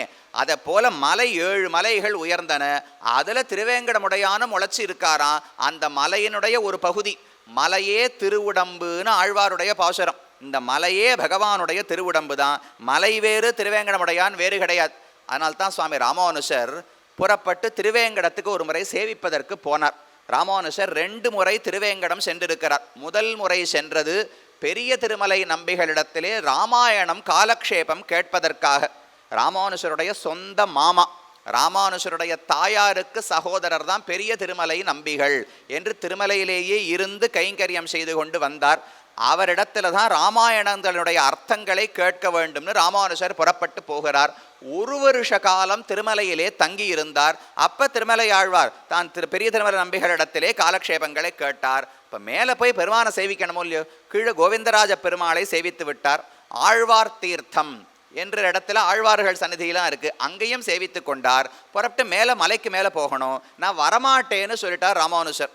இப்பேற்பட்ட பெருமானை சேவிக்க வேண்டாமானால், இல்லை ஆழ்வாருடைய பாசுரம் மலையே திருவுடம்புன்னு பாடியிருக்கிறார். அப்போ நான் இந்த மலை மேலே காலை வச்சு ஏறினேன்னால் பகவானுடைய திருமேனியில் காலை வச்சு ஏறினதா ஆகும். அந்த அபச்சாரம் எனக்கு வேண்டாம், நான் மேலே வரவே இல்லை, இங்கேயே இருந்து விடுகிறேன்னு ராமானுஜர் தெரிவிக்கிறார். அப்புறம் சுற்றி இருந்த பக்தர்கள் எல்லாம் சொல்லி, இல்லை இல்லை இது பகவான் திருமேனியாக இருந்தாலும் இங்கிருந்து ஒரு ஆத்மா புறப்பட்டு வைகுந்தத்துக்கு போகிறாரோ இல்லையோ, போன உடனே பகவானுடைய மடியில் ஏறி உட்காந்து பாரோம். எப்படி ஏறி உட்காருவார்னால், ஆதிசேஷ பீட்டம் இருக்குமோ இல்லையோ, அதுக்கு மேலே பகவான் அமர்ந்திருக்க போகிறார். இவ்வளோ உயரத்தில் இருப்பார்னு வச்சுங்களேன். இந்த ஜீவாத்மா சாதாரண எலி எலும்பன் தன்னுடைய காலால் ஆதிசேஷன் மேலே காலை வச்சு ஏறி பகவானுடைய மடியில் உட்காந்து பாரோம். அப்போது அந்த இடத்துல போனால் ஆதிசேஷன் மேலே காலை வைக்கிறோமோ இல்லையோ, இந்த மலையுமே ஆதிசேஷனுடைய வடிவம். இந்த மலை தொடர்ச்சி இருக்கே, திருமலை தொடர்ச்சி, இந்த 7 மலைகள் பகவான் ஆதிசேஷனுடைய 7 பனாமண்டலங்கள், அவருடைய தலைகள்னு சொல்லப்படுகிறது. அந்த மலைத்தொடரே அவருடைய திருமேனின்னு சொல்லப்படுகிறது. அப்போ வைகுந்தத்துக்கு போன ஒரு ஜீவாத்மா ஆதிசேஷன் பேரிலே காலை வச்சு ஏறித்தானே பகவான் மடியிலே அமருகிறார். அப்போ இங்கும் இந்த மலையில ஏறி பகவானை சேவித்தால் தவறில்லை என்று பக்தர்கள் சுத்தீர்கள் எல்லாம் சொன்னாலாம். அதனால சரி போனா போறதுன்னு ராமானுஜர் மேலே ஏறி போனார். போனா பெரிய திருமலை நம்பிகள் காத்து கொண்டிருந்தார். இவரே பூர்ண கும்பம் எடுத்துட்டு ராமானுஜரை வரவேற்பதற்காக வருகிறார். ராமானுஜருக்கு ரொம்ப வெட்கமா போச்சு. நான் சாதாரண சிஷ்யனை வரவேற்கிறதற்கு இங்கேயான ஆச்சாரியன் பூர்ண கும்பம் காட்டுவாரா? சிஷ்யன்தான் முதல்ல ஒரு இடத்துக்கு போய் ஆச்சாரியன் வரும்போது அவருக்கு திருவடிகளை விளக்கி உபச்சாரங்களை பண்ணி பூர்ண கும்பம் கொடுத்து வரவேற்க வேண்டும். இங்கே அப்படியே மாறி போயிடுது. ராமானுஜர் வருகிறார், பெரிய திருமல நம்பிகள் பூர்ண கும்பத்தை ஏந்தி வந்து வரவேற்றார். அப்போ ராமானுஜர் சொல்றார், தேவரீர் ஏன் வர வேண்டும்? யாரான சாதாரண ஒருத்தரை அனுப்பி வைத்திருந்தால் போராதா என்னை வரவேற்பதற்கு? நீரா வர வேண்டும்னு கேட்டார். அப்போ திருமல நம்பிகள் சொன்னார், சொன்னது உண்மைதான், சாதாரணமாக ஒருத்தரை அனுப்பிச்சி வச்சிருந்தா போரும். நானும் இந்த திருவேங்கடம் முழுக்க தேடி தேடி பார்த்தேன், என்னை விட மட்டமானவனா ஒருத்தன் கிடைக்கல, அதனால தான் நானே வந்தேன்னு தெரிவித்தாராம். அது அவருடைய நைச்சானுசந்தானத்தின் பாங்கு. அப்போ பெரிய திருமலை நம்பி வந்து ஏற்றுக்கொண்டார். ஆனால் அப்போதும் ராமானுஜர் மலைக்கு மேலே தங்க மாட்டேன் என்று மறுத்து விட்டார். கீழ திருப்பதிக்கு வந்துதான் ராமானுஜர் தங்கியிருந்தார். அப்போ பெரிய திருமலை நம்பிகள் மலையில் திருவேங்கடமுடையானுக்கு தீர்த்த கைங்கரியம், ஆகாச கங்கைன்னு சொல்கிறோமோ இல்லையோ, அங்கிருந்து தீர்த்தம் கொண்டு வந்து பகவானுக்கு தினமும் சமர்ப்பிக்க வேண்டும். அந்த கைங்கரியத்தை பண்ணி கொண்டிருப்பவர் கீழிருக்கிற ராமானுஜருக்கு எப்படி காலக்ஷேபம் சொல்கிறது? தினமும் ராமாயணத்தினுடைய அர்த்தத்தை சொல்ல வேண்டும். நாம் ஒரே ஒரு முறை நவாகம் 9 நாள் ராமாயணம் கேட்டால் எல்லாத்தையும் கரை கண்டு விட்டேன், இனிமேல் ராமாயணத்தில் ஒன்றுமே இல்லை, எல்லாமே தெரிந்து கொண்டு விட்டேன்னு நாம் சொல்கிறோம். ஆனால் ராமானுஜருக்கு 1 வருஷம் ஆச்சா ராமாயணத்தினுடைய அர்த்தங்களை கற்றுக்கொள்வதற்கு. அப்போ நாம் எவ்வளவு மேலோட்டமாக படிக்கிறோம்னு புரிஞ்சுக்கணும். அத்தனை ஆழ்ந்த அர்த்தங்கள் ராமாயணத்திலே இருக்கின்றன. அப்போ பெரிய திருமல நம்பிகள் இடத்துல காலக்ஷேபம் கேட்கணும். இவரோ மலைக்கு மேலே ஏறி போக மாட்டேன்னு சொல்லுகிறார். அப்போ பெரிய திருமல நம்பிகள் பார்த்தார், சரி நான் கீழே இறங்கி வரேன். சிஷ்யன் ஆச்சாரியன் இடத்துல வராவிட்டால் ஆச்சாரியனாவது சிஷ்யன் இடத்துல போய் தானே ஆக வேண்டும். அதனால் தினமும் காலை அந்த பெருமாளுக்கு தான் 2 மணிக்கே திறந்துடுறாளே, அன்னைக்கு வேணா 4 மணி 5 மணி இருந்திருக்கலாமா இருக்கும். அப்போ தினமும் காலை எழுந்து ஆகாச கங்கையிலிருந்து தீர்த்தம் கொண்டு வந்து பகவானுக்கு சமர்ப்பித்து விட்டு கிடுகிடுகிடுன்னு மலையிலிருந்து கீழே இறங்குவாராம். ராமானுஜருக்கு 2 மணி நேரமோ 4 மணி நேரமோ காலக்ஷேபம் சொல்லுவாராம். முடிச்ச உடனே சாயங்காலம் இருட்டுறதுக்குள்ள திரும்ப மலைக்கு மேலே ஏறி போயிடுவாராம். ஒரு நாளைக்கு வருஷத்துக்கு ஒரு தடவை ஏறினாலே நமக்கு 1 மாதத்துக்கு காலெல்லாம் விண்டு போகிறது வலிக்கிறதுங்கிறோம். தினமும் ஒரு முறை இறங்கி ஒரு முறை ஏறி காலக்ஷேபம் கேட்பதற்காக அல்ல, காலக்ஷேபம் சொல்லுவதற்காக சிஷ்யனுக்கு. அப்படி ஆசையோடு பெரிய திருநம்பிகள் வந்து காலக்ஷேபம் சொன்னார். அது முதல் முறை ராமானுஜர் சென்றது. அதற்கடுத்து 2வது முறைதான் இந்த திக்விஜய யாத்திரை போனாரோ இல்லையோ, அதில் திருவேங்கடத்துக்கு வந்தது 2வது முறை. அதற்கு முன்னமே முதல் முறை செல்லுவதற்கு முன்னமே அனந்தாழ்வான் என்று தன்னுடைய ஒரு சிஷ்யர், அந்த சிஷ்யரை திருமலைக்கு அனுப்பி வைத்து விட்டார். அவர் பண்ண கைங்கரியங்கள் என்னன்னு பார்த்தால் திருவேங்கடமுடையானுக்கும் ராமானுஜருக்கும் என்ன தொடர்புன்னு பார்த்தால் முதலில் ராமாயண காலக்ஷேபத்தை ராமானுஜர் கேட்டது அந்த இடத்துல தான்.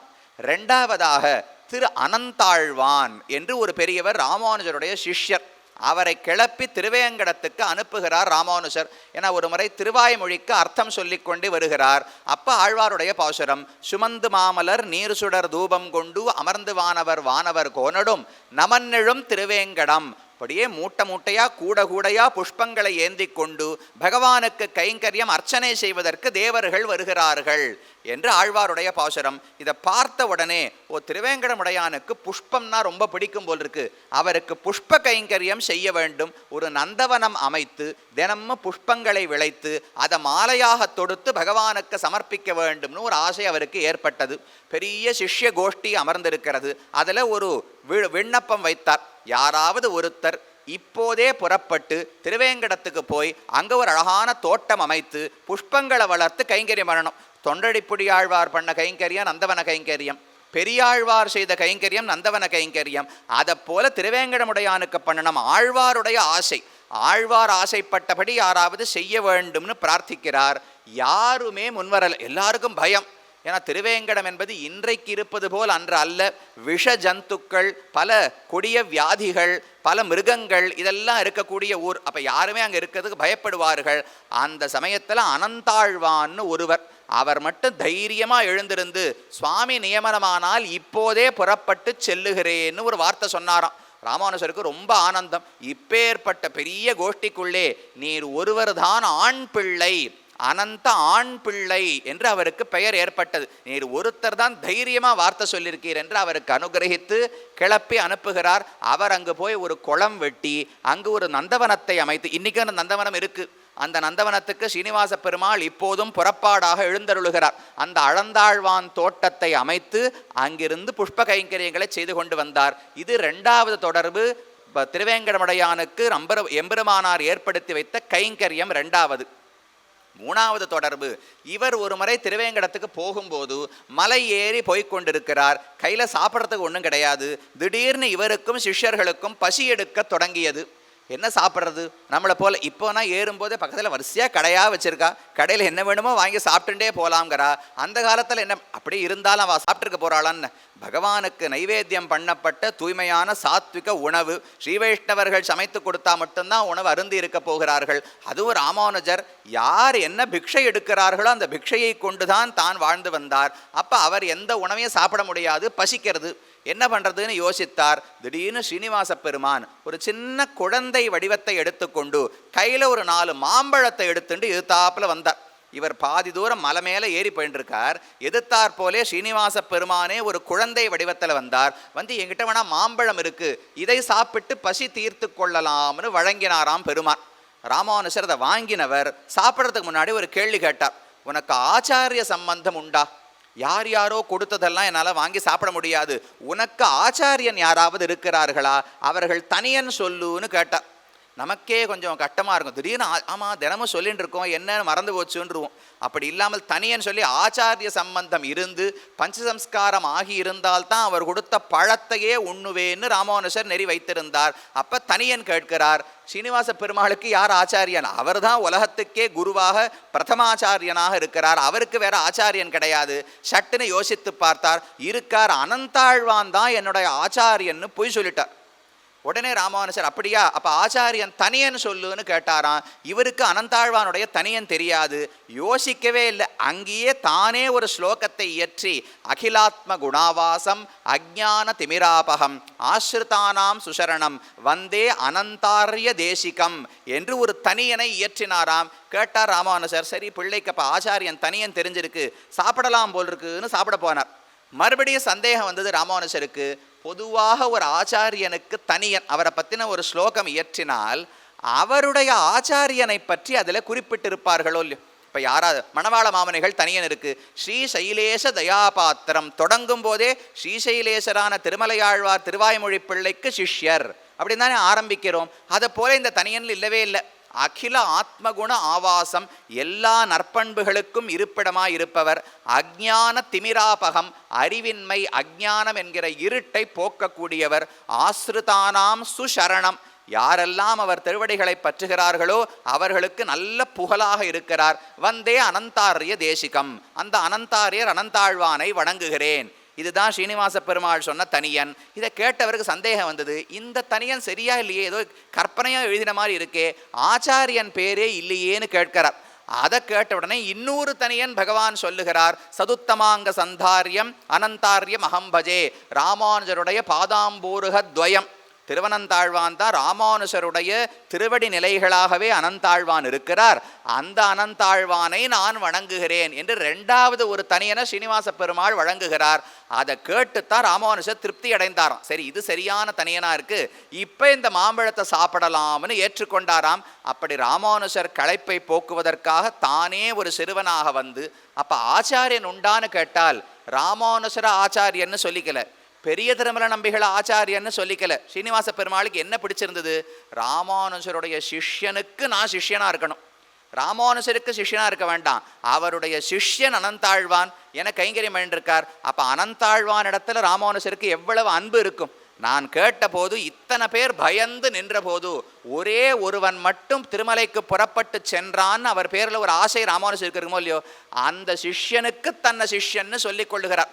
துவத்தாசதாச கணனாம் சரமாவதௌ யஹா தத் தாசதைக ரசதா அவிரதா மமாஸ்து என்று யதிராஜ விம்சதியிலே மணவாள மாமனிகள் பிரார்த்திக்கிறார். எனக்கு ராமானுஜருடைய சிஷ்யன்னெல்லாம் சொல்லிக்கொள்ளவே வேண்டாம்.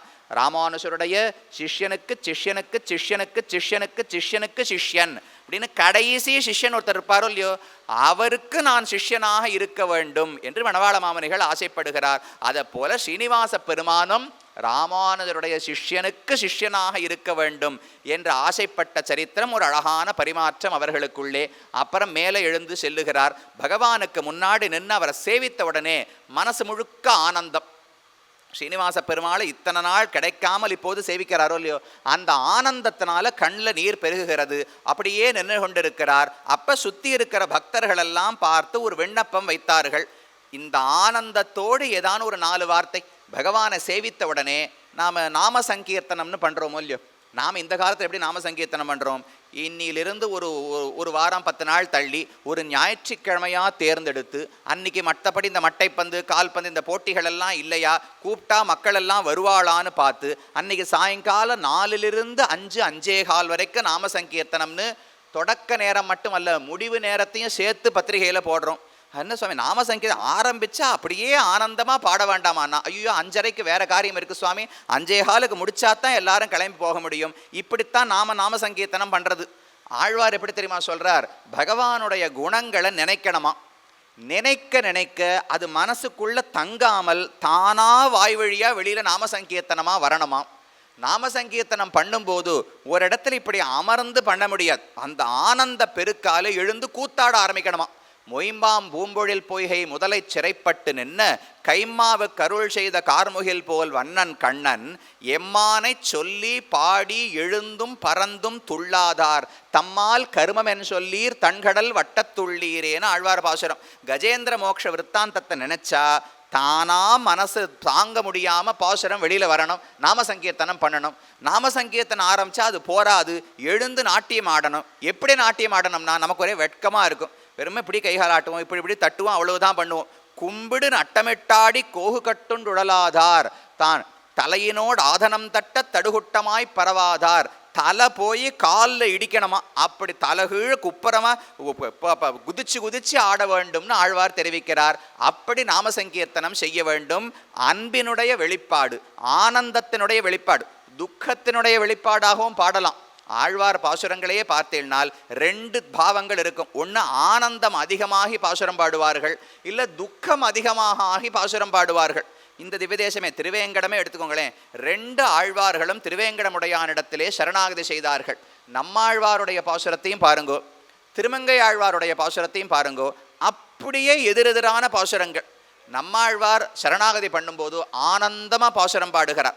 அகலகில்லே நிறையுமென்ன அலர்மேல் மங்கை உரைமார்பா நிகரில் புகழாய் உலகம் மூன்னுடையாய் என்னை ஆழ்வானே நிகரில் அமரர் முனிக்கணங்கள் விரும்பும் திருவேங்கடத்தானே புகழொன்னில்லா அடியேனுன் அடிக்கீழ் அமர்ந்து புகுந்தேனே.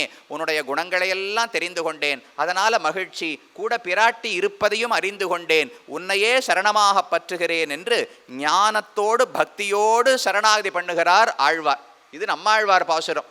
அதே மாற்றி திருமங்கை ஆழ்வார் பாசுரம் பாருங்கோ.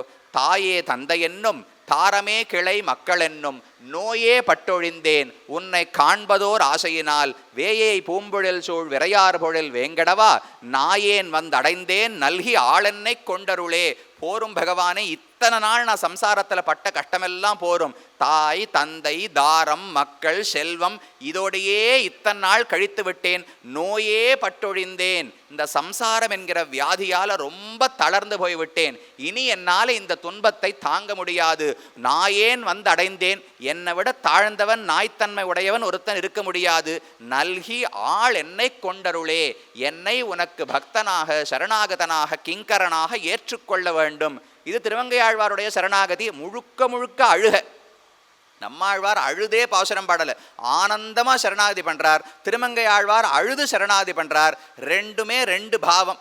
ஆனந்தம் ஏற்பட்டாலும் பாசுரம் வெளியில் வரும், துக்கம் ஏற்பட்டாலும் பாசுரம் வெளியில் வரும். அதை போல் ராமானுஜருக்கு இப்போ மனசு முழுக்க ஆனந்தம். திருவேங்கடமுடையானுக்கு முன்னால் நின்று சேவித்து கொண்டிருக்கிறார். அப்போ கூட இருந்த சிஷ்யர்கள் எல்லாம் ஒரு பிரார்த்தனை வைத்தார்கள். இதோ இந்த திரு ஸ்ரீனிவாச பெருமானை பற்றி ஒரு 2 வார்த்தை ஏதாவது உபன்யாசம் செய்ய வேண்டும் அப்படின்னு பிரார்த்திச்சாலாம்.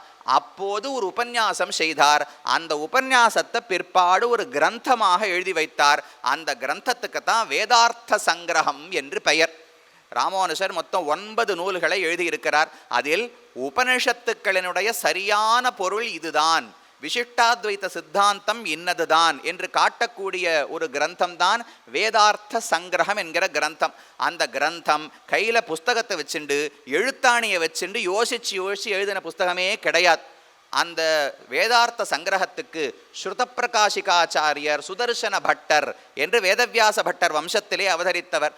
அவர் ஒரு வியாக்கியானம் இயற்றுகிறார். அதில் முதல்ல ஒரு ஸ்லோகம் சொல்றார், ஸ்ரீ பாஷ்யகிருத் உபன்யஸ்தா எஸ் ஸ்ரீசைலபதே புரஹ வேதார்த்த சங்கிரஹஸ்யாஸ்ய குர்மஹா தாத்பர்ய தீபிகாம்.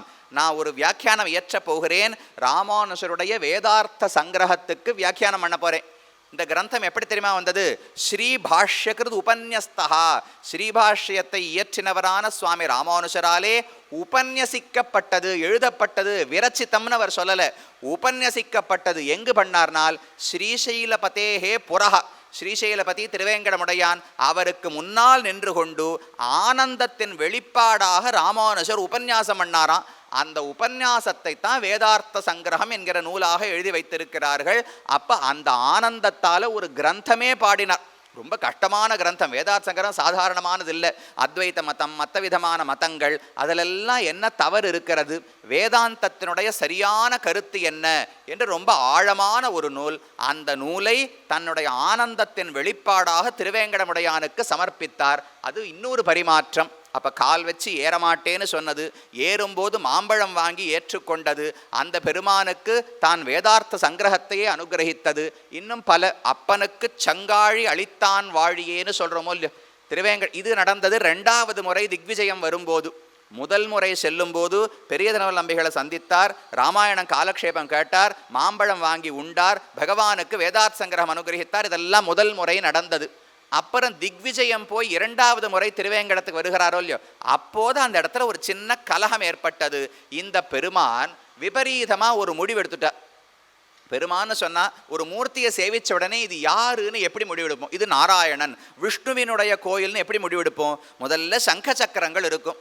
சங்கத்தையும் சக்கரத்தையும் பார்த்தால் தானே இவர் நாராயணன் நமக்கு நம்பிக்கையே வரும். திருவேங்கடமுடையான் தன்னுடைய பக்தனிடத்தில் அபாரமான பக்தி. தொண்டை மன்னவன், தொண்டைமான் சக்கரவர்த்தின்னு ஒரு பக்தன் இருந்தான்.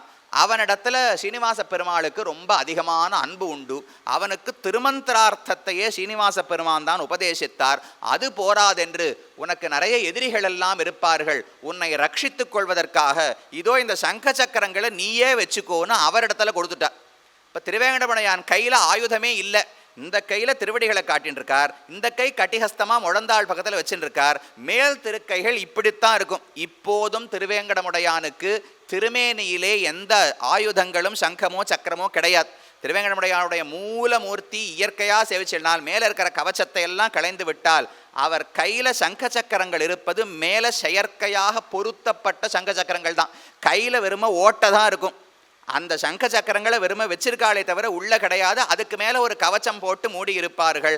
அப்படித்தான் திருவேங்கடமுடையான் இருக்கார். ஏன் கையில் சங்க சக்கரம் இல்லை என்றால் அவர் தன்னுடைய தொண்டனுக்கு அதை வழங்கிவிட்டார். இப்போ கையில் ஒன்றுமில்லாமல் இப்படி நிற்கிறாரோ இல்லையோ, அதனால் ஒரு சந்தேகம் வந்தது, இந்த பெருமான் விஷ்ணுவே அல்ல, இது சிவக்ஷேத்திரம், இந்த மூர்த்தியே சிவனுடைய ஒரு மூர்த்தி தான் என்று அந்த காலத்தில் சிலர் வாதாடத் தொடங்கினார்கள். அது ஒரு பெரிய கலகமாக வெடித்தது. ராமானுஜர் அப்படி திக்விஜயம் முடித்து கொண்டு திருவேங்கடத்துக்கு வரும்பொழுது தான் அந்த பிரச்சனை நடந்துருக்கு. சரின்னு வாதம் செய்து பார்த்தார், ராஜாவோடு பேசி பார்த்தார், மற்ற வித்வான்கள் மற்ற மதத்தவர்களோடு வாதிட்டு பார்த்தார். யாரும் ஏற்பதாக இல்லை. இல்லை இவர் சிவன்தான் அவர் வேற நாகாபரணம்னு ஒன்று சாத்தின்னு இருக்காரோ இல்லையோ, சுவாமி பாம்பு யார் அணிந்திருப்பார்கள்? சிவன் தானே, அப்ப இவர் சிவன் தான் என்று வாதங்கள் எல்லாம் நடந்தன. இவர் வாதப்போரிலே ஜெயித்தாலும் அவர்கள் இந்த பெருமான் விஷ்ணு என்று ஏற்றுக்கொள்வதாக இல்லை. கடைசியில் ஒரு முடிவு பண்ணார், சரி நாம பகவானுடைய விருப்பத்துக்கே விட்டு விடுவோம். ராத்திரி இரவு நேரத்தில் சிவனுக்கு மழு ஆயுதம், அந்த மழுவையும் செய்து சங்க சக்கரங்களையும் செய்து எல்லாத்தையும் கர்ப்ப கிரகத்துக்குள்ளே கீழே வைத்து விட்டு கதவை மூடிவிட்டு வெளியே வந்து விடலாம். அடுத்த நாள் காலை கதவை திறந்து பார்க்கும்போது அவருக்கு எந்த ஆயுதம் வேணுமோ அவரே எடுத்து கையில் வச்சுக்கட்டும். நாம ஏன் சமர்ப்பிவர்? சிவனா விட்டுவான்னு நாம ஏன் முடிவு பண்ணணும்? அவருக்கு எதை வேண்டுமோ அவரே எடுத்துக்கொள்ளட்டும்னு ராமானுஜர் சொன்னார். சரின்னு சைவர்களும் ஏற்றுக்கொண்டார்கள். மழு முதலான சிவனுடைய ஆயுதங்களையும் பண்ணி உள்ள வச்சா, சங்க சக்கரங்களையும் செய்து உள்ளே வைத்தார்கள். கதவை மூடிட்டா. அடுத்த நாள் கார்த்தால வந்து கதவை திறந்து விஸ்வரூபம் பண்ணா பகவான் சங்க சக்கரங்களை ஏந்தி கொண்டு காட்சியளித்தார். அதனால அப்பனுக்கு சங்காளி அடித்தான் வாழியே என்று சொல்லுகிறோம். திருவேங்கடமுடையானுக்கே சங்க சக்கரங்களை திரும்ப கொடுத்து, பொதுவாக ஆச்சாரியன் சிஷ்யனுக்கு சங்க சக்கரங்களை வழங்குகிறார்னு சொல்லலாம். பகவானுக்கே சங்க சக்கரங்களை வழங்கினவர் சுவாமி ராமானுஜர். அந்த பெருமையும் அவரோடு இருப்பது. இப்படி பல காரணங்கள் இருக்கிறபடியால் தான் திருமலையிலே எந்த ஆழ்வாரும் கிடையாது, வேற எந்த ஆச்சாரியனும் கிடையாது. கோவிலுக்குள்ளே ராமானுஜர் ஒருவருக்குத்தான் சன்னதி உண்டு. இதோ இங்க இருக்கிறாரே, ஞான முத்திரையோடு ராமானுஜரை சேவிக்கலாம். மற்றபடி தானான திருமேனி, தானுகந்த திருமேனி, தமருகந்த திருமேனி, ஸ்ரீபெரும்புதூரில் இருக்கிற திருமேனியாக இருந்தாலும் சரி, தான் திருநாராயணபுரமாக இருந்தாலும் சரி, ஸ்ரீரங்கமாக இருந்தாலும் சரி, கை கூப்பி கொண்டுதான் ராமானுஜருடைய விக்கிரகத்தை சேவிக்க முடியும்.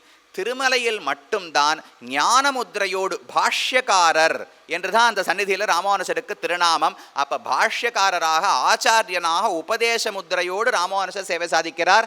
அதே போலத்தான் இந்த கோவிலிலும் சேவை சாதிக்க. இங்கே ஸ்ரீனிவாச பெருமாள் தானே, அப்ப திருமலையில் இருப்பது போலவே இங்கும் காட்சியளிக்கிறார். அந்த ஒரு பெருமை வேற யாருக்குமே. மற்ற ஆழ்வார்கள் ஆச்சாரியர்கள் எல்லா விக்கிரகங்களும் கீழ திருப்பதியில் கோவிந்தராஜர் சந்நிதியில் தான் உண்டு. ஆழ்வார் ஆச்சாரியர்கள் திருநக்ஷத்திரம் 10 நாள் உற்சவம் சேவாகாலம் நடக்கணும்னா எல்லாம் கோவிந்தராஜர் சந்நிதியில் தான் உண்டு. மலை மேலே ஒன்றும் கிடையாது. ஆனால் ராமானுஜருக்கு மட்டும் மலைக்கு மேலே சந்நிதி உண்டு, உற்சவம் நடத்தப்படுகிறது. அப்போ மற்ற அனைவரையும் ஒதுக்கிவிட்டு தன்னுடைய கோயிலுக்குள்ளே, அதுவும் அந்த பெருமான் உலகமே தன்னுடையதுன்னு சொல்கிறவர், அகிலாண்ட கோட்டி பிரம்மாண்ட நாயகன், வேறு ஒருத்தரை ஏற்றுக்கொள்ளவே மாட்டார்.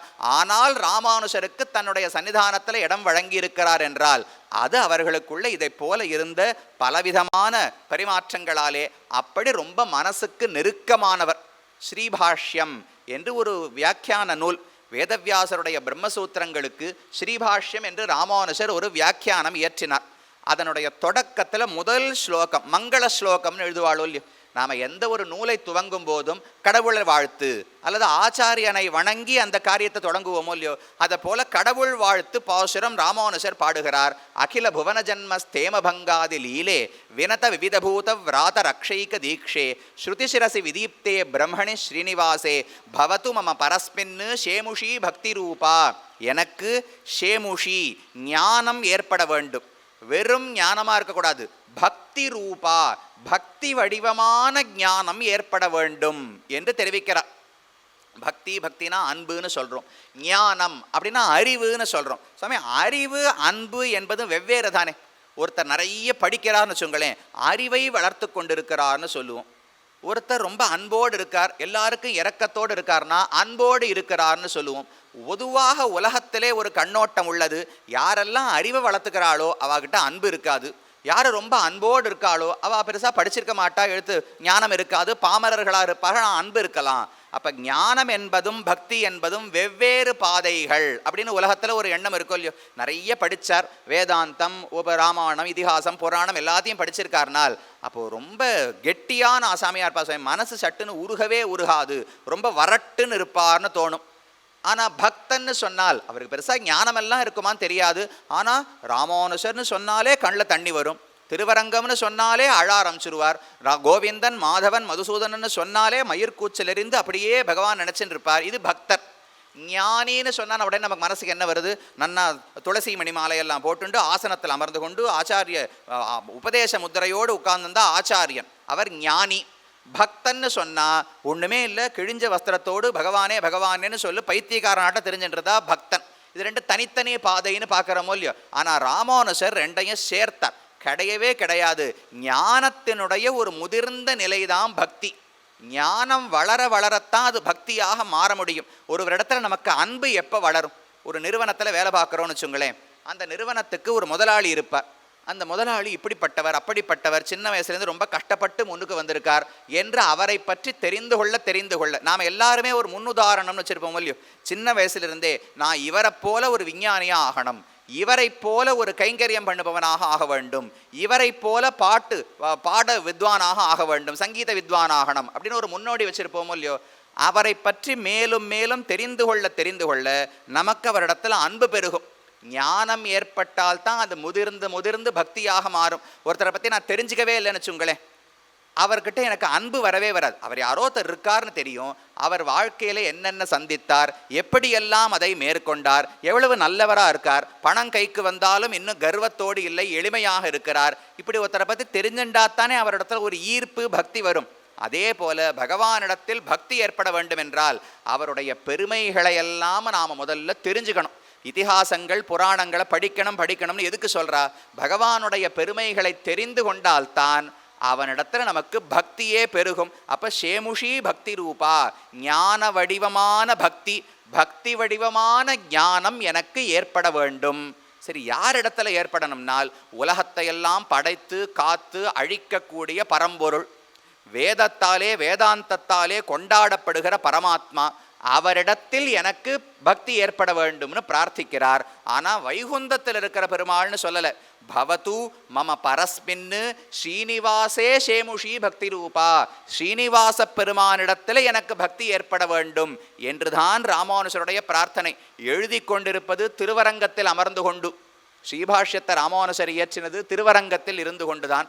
அப்போ பக்கத்தில் இருக்கிற பெருமாள் திருவரங்கநாதன் தானே, அவரை பற்றி பாட வேண்டாமானால் அவர் மனசு முழுக்க இருந்தது ஸ்ரீனிவாச பெருமாள் தான். அப்போ வேதார்த்த சங்கிரகமும் ஸ்ரீனிவாசனுக்கு முன்னால் தான் இயற்றினார் சொன்னார்.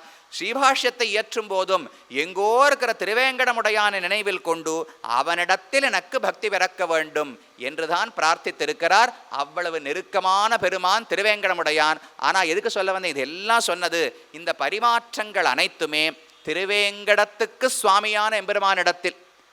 அப்போ ராமானுஜருக்கு ஆசை அந்த பெருமானிடத்தில் மட்டும் அல்ல, அந்த திருவேங்கட மலை இருக்கிறதோ இல்லையோ, அந்த மலைக்கே பல பெருமைகள் உண்டு. சமன்கொள் வீடு தரும் தடம் குன்றமே என்று ஆழ்வாருடைய பாசுரம்.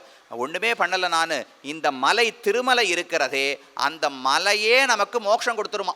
சமன்கொள் வீடு அப்படின்னா வீடுனா பிராப்பியம், நாம் அடைய வேண்டிய இலக்கு வைகுந்தம். வைகுந்தத்துக்கு போய்விட்டால் பகவானுக்கு நிகராக இந்த ஜீவாத்மா ஆகிவிடுகிறாராம் சில தன்மைகளிலே. இப்போ நமக்கு அறிவு குறைவாக இருக்கிறது, பரமாத்மாவுக்கு அறிவு நிறைய இருக்கும் இல்லையோ. சர்வஜன், உலகத்தில் அனைத்தையும் அறியக்கூடியவர் பரமாத்மான்னு சொல்கிறோம். நாமெல்லாம் அல்பஜர்கள், குறைந்த விஷயங்களைத்தான் நம்மால் அறிந்து கொள்ள முடியும். ஆனால் வைகுந்தத்துக்கு போனால் பகவானுக்கு நிகரான அறிவு நமக்கும் உண்டு, பகவானுக்கு நிகரான சக்தி நமக்கும் உண்டு, பகவானுக்கு நிகரான பெருமைகள் வேற என்னென்ன வேண்டுமோ அது ஆனந்தம். பகவானுக்கு எவ்வளவு ஆனந்தம் இருக்குமோ அதே அளவு ஆனந்தம் இந்த ஜீவாத்மாவுக்கும் ஏற்படுகிறதுன்னு புராணங்கள் இதிகாசங்கள் எல்லாம் சொல்லுகின்றன. அப்ப சாமியம், பகவானுக்கும் ஜீவாத்மாவுக்கும் சாமியம் ஏற்படுகிறது வைகுந்தத்தில். அதைத்தான் சமன்கொள் வீடு, பகவானுக்கு சமமாக நாம் அடையும் நிலைதானே வைகுந்தம், மோட்சம் என்பது. அந்த மோட்சத்தை கொடுப்பவர் யார்? திருவேங்கடத்தான் ஆழ்வார் சொல்லல. சமன்கொள் வீடு தரும் தடம் குன்றமே, இந்த மலை இருக்கே இந்த மலையே வைகுந்தம் தருமா. இதே விஷயத்தை தான் கம்பராமாயணத்துல சுக்ரீவன் ஒரு இடத்துல தெரிவிக்கிறான். கிஷ்கிந்தையிலே சுக்ரீவன் ராஜாவாக ஆகிவிட்டான். இனி அடுத்து சீதையை தேடுவதற்காக குரங்குகளை அனுப்பணுமோ இல்லையோ. பெரிய படையை திரட்டி நீங்கள் ஒரு 1000 பேர் கிழக்கு நோக்கி தேடிண்டு போங்கோ, நீங்கள் ஒரு 1000 பேர் வடக்கு நோக்கி போங்கோ, நீங்களெல்லாம் மேற்க செல்ல வேண்டும், நீங்கள் தெற்கே செல்ல வேண்டும்னு சைன்யத்தை பிரித்து அந்தந்த வீரர்களை ஒவ்வொரு திசையிலே அனுப்புகிறார். அனுப்பும்போது அப்படியே கண்ணை கட்டி காட்டில் விட்டா போல அனுப்பவில்லை. எந்தெந்த இடத்திலே சீதையை தேட வேண்டும்னு சுக்ரீவன் வரிசையா பட்டியலிடுகிறார். ஒரு குழு கிழக்கு நோக்கி போகிறதோ இல்லையோ, கிஷ்கிந்தையிலிருந்து புறப்பட்டால் இந்த மலை வரும், இந்த நதி வரும், அப்புறம் இந்த காடு வரும், திரும்ப மலை வரும், அப்புறம் இந்தந்த ஊர்கள் எல்லாம் வரும், அப்புறம் கிழக்கு கடற்கரை வந்துவிடும். அது வரைக்கும் தேடிட்டு நீங்கள் திரும்ப வந்துடுங்கோ. வடக்க போனீர்கள் என்றால் கிஷ்கிந்தையிலிருந்து இந்தெந்த ஊர்களெல்லாம் வரும், ஹிமாச்சலம் வரைக்கும் தேடுங்கோ, அப்புறம் திரும்பி வந்துருங்கோ. இங்கேருந்து மேற்க போனால் இந்தெந்த ஊர்கள் வரும், இப்படின்னு சொல்லிட்டே வந்தவர் தெற்கே போகும்போது என்னென்ன இடம் வரும்னு வர்ணித்து கொண்டு வருகிறார். இதை கேட்டு ராமனுக்கு ரொம்ப ஆச்சரியம். சுக்ரீவா, இத்தனை ஊர் உனக்கு எப்படி தெரிஞ்சுது? நானே அயோத்தியிலிருந்து புறப்பட்டு வந்தேன், எனக்கே இத்தனை ஊர் தெரியாது, உலகமே என்னுடைய சொத்து, எனக்கு இத்தனை ஊர் இடமெல்லாம் இருக்கிறது தெரியாது, உனக்கு எப்படி ஒரு மலை ஒரு காடு ஒரு ஊர் விடாமல் எப்படி தெரிஞ்சிருக்குன்னு ராமன் கேட்டார். அப்போ சுக்ரீவன் வேடிக்கையாக பதில் சொன்னார், ஒன்றுமில்லை, என்னை கொல்லுவதற்காக வாலி என்னை துரத்திண்டு வந்தான், அவங்கிட்ட பயந்து நான் ஊராக ஓடினேன். ஓடும்போது நான் போகாத சந்தே கிடையாது, ஒளிஞ்சிக்காத மலையே கிடையாது, காடே கிடையாது, அதனால் பாரதம் முழுக்க எனக்கு அத்துப்படி ஒரு இடம் விடாமல் எனக்கு தெரியும்னு சுக்ரீவன் சொல்லுகிறான். அப்போ சொல்லும்போது கிழக்கு நோக்கி ஹனுமான், அங்கதன், ஜாம்பவான் எல்லாரும் தெற்க வருகிறார்களோ இல்லையோ, அவர்களிடத்துல ஒவ்வொன்றா கிஷ்கிலேருந்து புறப்பட்டு என்னென்ன பார்க்கணும்னு சொல்லும்போது அப்போ சுக்ரீவன் சொல்லுகிறான், கோடுரு மால்வரை குறுகுதிரேல் நும் நெடிய கொடுமை நீங்கி வீடு உறுதிர் ஆதலினால் விலங்குதிர். நீங்கள் இப்படி தெற்க போகும்போது ஒரு மலை வரும், அந்த மலையில் சீதை இருக்க மாட்டா, நீங்கள் தேட வேண்டாம், அதை தாண்டி தெற்கே போய் தொண்டை நாட்டுக்குள்ளே புகுந்து தேடத் தொடங்கி விடுங்கோள் என்று தெரிவிக்கிறார். அப்போ தொண்டை மண்டலத்துக்கு மேலே ஒரு மலை இருக்குது, அந்த மலைக்கு நீங்கள் போக வேண்டாம், அதை சுத்திண்டு போய் தொண்டை மண்டலத்துக்குள்ளே போயிடுங்கோ, மலையிலே தேட வேண்டாம்னு சுக்ரீவன் சொன்னார். குரங்குகளுக்கு புரியல, ஏன் அந்த மலை மேலே ஒரு வேளை சீதையை ஒளிச்சு வச்சிருந்தா என்ன பண்ணுறது, அந்த மலையில் தேட வேண்டாமானால். அப்போ சுக்ரீவன் சொல்கிறார், கோடு உரு மால் வரை, மால் பெருமான் ஸ்ரீனிவாச பெருமானுடைய திருவேங்கடம் தான் அந்த மலை, அங்கே நீங்கள் போய் தேட போனீர்கள் என்றால் நும் நெடிய கொடுமை நீங்கி வீடு உறுதிர், அந்த மலையில் ஒரு முகூர்த்தம் வாழ்ந்தாலே பாபங்கள் எல்லாம் போய் மோட்சம் கிடச்சிரும்னு சொல்கிறா. நீங்கள்லாம் மோட்சம் போகிறது என்னுடைய உத்தேசம் கிடையாது, சீதையை தேடி கண்டுபிடிச்சாகணும். நீங்கள் மோட்சம் போனால் என்ன போகாட்டா எனக்கு என்ன, அதனால் அந்த மலைக்கே போக வேண்டாம். நெடிய கொடுமை, நெடிய கொடுமைனா நாம் சேர்த்து வைத்த அனாதி காலமான பாபங்கள், அந்த பாபங்கள் எல்லாம் விலகி வீடு உறுதிர், நீங்களெல்லாம் வைகுந்தத்தை அடைந்து விடுவீர்கள், ஆதலில் விலங்குதிர், அதனால் அங்கே போகாதீங்கோ. சாமி, மோட்சம் கிடைக்கும்னா போங்கோன்னு தானே சொல்லணும்னால், இந்த குரங்குகள்லாம் மோட்சத்துக்கு போயிட்டா சீதையை யார் தேடுறது, அதனால் வேண்டாம்னு அங்கே தேடவே வேண்டாம், தொண்டை நாட்டுக்குள்ளே போய் தேடுங்கோள்னு சுக்ரீவன் சொல்லுகிறார். அப்போ அந்த மலைக்கே அவ்வளவு பெருமை, மலையையே ஆழ்வார்கள் கொண்டாடி பாடியிருக்கிறார்கள். அதனால் ராமானுசருக்கு ஸ்ரீனிவாச பெருமாள் மட்டும் மனசில் வந்தால் போராதான், அந்த மலையோடு சேர்ந்து வர வேண்டுமோ இல்லையோ, அதனால தான் அந்த இருப்பிடம் வைகுந்தம் வேங்கடம் மாலிரும் சோலை என்னும் பொறுப்பிடம் மாயனுக்கு என்பர் நல்லோர், அவை தம்மோடும் வந்து இருப்பிடம் மாயனி ராமானுசன் மனத்து. ஸ்ரீனிவாச பெருமாள் மட்டும் வந்தா போற, ஒவ்வொருத்தருக்கும் ஒவ்வொரு விதமான ஆசை. நம்மாழ்வார் பாடும்போது நீ கருட வாகனத்தோடு என் மனசுக்குள்ள வர வேண்டும்னு பாடுகிறார். அஞ்சிரைய மடனாராய் என்று முதல் 10 4ஆம் திருவாய்மொழி, ஒரே ஒரு முறை உன்னுடைய கருட வாகனத்தோடு அவராவி துவராமுன் அருள் ஆழி புட்கடவீர் அவர் வீதி ஒரு நாள் என்று கருட சேவை சேவிக்கணும்னு ஆழ்வார் ஆசைப்பட்டார். அதனால் பகவான் ஆழ்வார் மனசுக்கு வரும்போது கருடனோட சேர்ந்து வந்துட்டாராம். தெந்திருப்பேரை என்று நவதிருப்பதிகள் ஆழ்வார் திருநறை பக்கத்தில் இருக்கிற திவ்யதேசங்களில் ஒரு ஊர் தெந்திருப்பேரை, அங்கே மகர நெடுங்குழை காதன்னு பகவானுக்கு திருநாமம். அவரை பற்றி ஆழ்வாருடைய பாசுரம், வெள்ளை சுரி சங்கொடு ஆழியேந்தி தாமரை கண்ணன் என் நெஞ்சினூடே புள்ளை கடாகுன்னு ஆற்றை காணீர். பகவான் சங்க சக்கரங்களை ஏந்தி கொண்டு கருடனுக்கு மேலே அமர்ந்து என்னுடைய நெஞ்சத்துக்குள்ளே தான் இப்படியும் அப்படியும் ஓடி போய் கருட சேவை கண்டருளி கொண்டிருக்கிறார்னு ஆழ்வார் சொன்னார். நீங்கள் வாங்கோ, வந்து இப்படி காதை வச்சு கேட்டு பாருங்கோ, கருடனுடைய கால் தரையில் படுற சத்தம் உங்களுக்கு கேட்கும்னு ஆழ்வார் தெரிவிக்கிறார். ஏன் கருடனோடு வந்தார்னால், அந்த ஆழ்வார் ஆசைப்பட்டது கருட சேவையை சேவிக்கணும்னு, அப்படி வந்தார். அதே போல் விஷ்ணு சித்தர் பெரியாழ்வார் இருக்காரு, பெரியாழ்வாருடைய மனசுக்குள்ள திருப்பார்கடலோடு வந்துட்டாராம். இதுவான ஒரு கருடன் சின்ன விக்கிரக சுவாமி போனா போகிறது. திருப்பார்கடல் எப்பேற்பட்ட ஊர், அரவத்து அமளையினோடும் அழகிய பார்க்கடலோடும் அரவிந்த பாவையும் தானும் அகம்படி வந்து புகுந்து, தன்னுடைய ஆதிசேஷ படுக்கை ஸ்ரீதேவி நாச்சியார் திருப்பார்கடல் முழுக்க உள்ளே போனால் அப்படியே அலை ஓசை கேட்குறதா ஆழ்வாருடைய நெஞ்சத்துக்குள்ள. பார்க்கடல் இருக்கிற அலைகளோடு புறப்பட்டு பகவான் இங்கே வந்து சயனித்து கொண்டு விட்டாராம். அப்படி ஒவ்வொரு பக்தனுக்கு ஒவ்வொரு விதமான காட்சி. ராமானுசர் ஆசைப்பட்டது திருவேங்கடம் மலையோடு கூடின வெங்கடேசனை சேவிக்க வேண்டும் என்று. அதனால் அவை தம்மோடும் வந்து இருப்பிடம், வைகுந்தத்தோட வைகுந்தநாதன் இங்கே வந்துட்டார். திருவேங்கட மலையோடு கூட வேங்கடமுடையான் இங்கு வந்து விட்டார். திருமாலிரம் சோலை மலையையே எடுத்துக்கொண்டு திங்கே வந்து விட்டார். அப்ப அங்கெல்லாம் எப்படி இருக்கார்னால் அது பகவானுக்கு செய் நன்றி.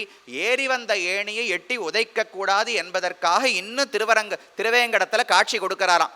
ஆனா இனிமே அங்க பிரயோஜனம் கிடையாது. அங்கிருந்து புறப்பட்டு ராமானுஷர் மனத்தை வந்து அடைந்து விட்டார்.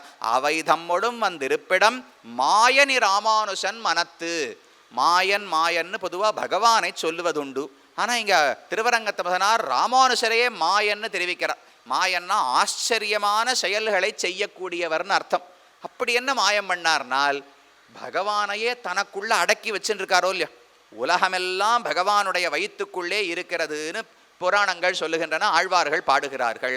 அந்த பகவானையே ஒருத்தர் தம் மனசுக்குள்ள வச்சிருக்கணும்னால் அப்ப எவ்வளவு பெரிய மனசா இருக்கணும். நம்மாழ்வாருக்கு ஒரு முறை பகவானோடு சண்டையே வந்து விட்டது. ஒரு பாசுரத்தில் பாடுறார், புவியும் இருவிசும்பும் நின்னகத்த நீ என் செவியின் வழிபுகுந்து என்னுள்ளாய் அவிவின்னி யான் பெரியன் நீ பெரியை என்பதனை யார் அறிவார் ஊன்பருகு நேமியாய் உள்ளு என்று நம்மாழ்வாருடைய பாசுரம். பொதுவாக ஆழ்வார்கள்லாம் நான் ரொம்ப தாழ்ந்தவன், எனக்கு எந்த பெருமையும் கிடையாது, பகவானே நீதான் உயர்ந்தவன்னு பாசுரம் பாடுவார்கள். ஆனால் இந்த பாசுரத்தில் ஆழ்வார் நல்ல கர்வத்தோடு அகங்காரத்தோடு பாடுறார். ஏன்னா நீ உனக்கு நான் ஒன்றும் சளைச்சவன் கிடையாது, உனக்குள்ளும் எனக்கும் உனக்கும் இடையிலே யார் பெரியவர் என்றே சொல்ல முடியாது, உனக்கு நிகரான பெருமை எனக்கு உள்ளதுன்னு ஆழ்வார் பாடுறார். புவியும் இரு விசும்பும் நின்னகத்த, இந்த பூமி ஆகாசம் எல்லாம் பகவானே உனக்குள்ளே இருக்கிறது. நீ என் செவியின் வழி புகுந்து என்னுள்ளாய், நீ என் காது மூலமா வந்து என்னுடைய மனதுக்குள்ளே அமர்ந்து கொண்டு விட்டாய். இப்ப சொல்லு, உலகத்தையெல்லாம் உனக்குள்ள அடக்கி கொண்டிருக்கிற நீ பெரியவனா, உன்னையும் சேர்த்து எனக்குள்ள அடக்கி கொண்டிருக்கிற நான் பெரியவனா? யான் பெரியன் நீ பெரியை என்பதனை யார் அறிவார் என்று ஆழ்வாருடைய பாசுரம். சந்தேகமாக விட்டுருக்கார். நீ பெரியவனா நான் பெரியவனான்னு சொல்ல முடியாது என்பது போல பாசுரம் இருக்கோ இல்லையோ. ஆனால் அந்த பாசுரத்தை ரசிகர் சொல்லும்போது இப்படி பாசுரத்துக்கு அர்த்தம் சொல்லக்கூடாது, கொஞ்சம் வேற மாதிரி நிறுத்தி பாசுரத்தை சேவிக்கணுமா. ஆழ்வாருக்கு சந்தேகமே கிடையாது. புவியும் இருவிசும்பும் நின்னகத்த நீ என் செவியின் வழிபுகுந்து என்னுள்ளாய் அவிவின்னி யான் பெரியன் நீ பெரியை என்பதனை யார் அறிவார். பகவானே நீ பெரியவன் இப்போ உலகத்தில் யார் சொல்லி கொண்டிருக்கிறார்கள்? நான் தான் பெரியவன், உன்னை விட பெரியவன் நான் தான், உலகத்தையே விழுங்கின உன்னை எனக்குள்ள வச்சுருக்கேனோ இல்லையோ, அப்படிப்பட்ட ஆச்சரிய செயலை படைத்த நான் தான் பெரியவன், நீ பெரியை என்பதனை யார் அறிவார். உன் பெருமையெல்லாம் யாரும் இனிமேல் ஆழ்வாருக்கே பெரியன்னு ஒரு திருநாமம் உண்டு.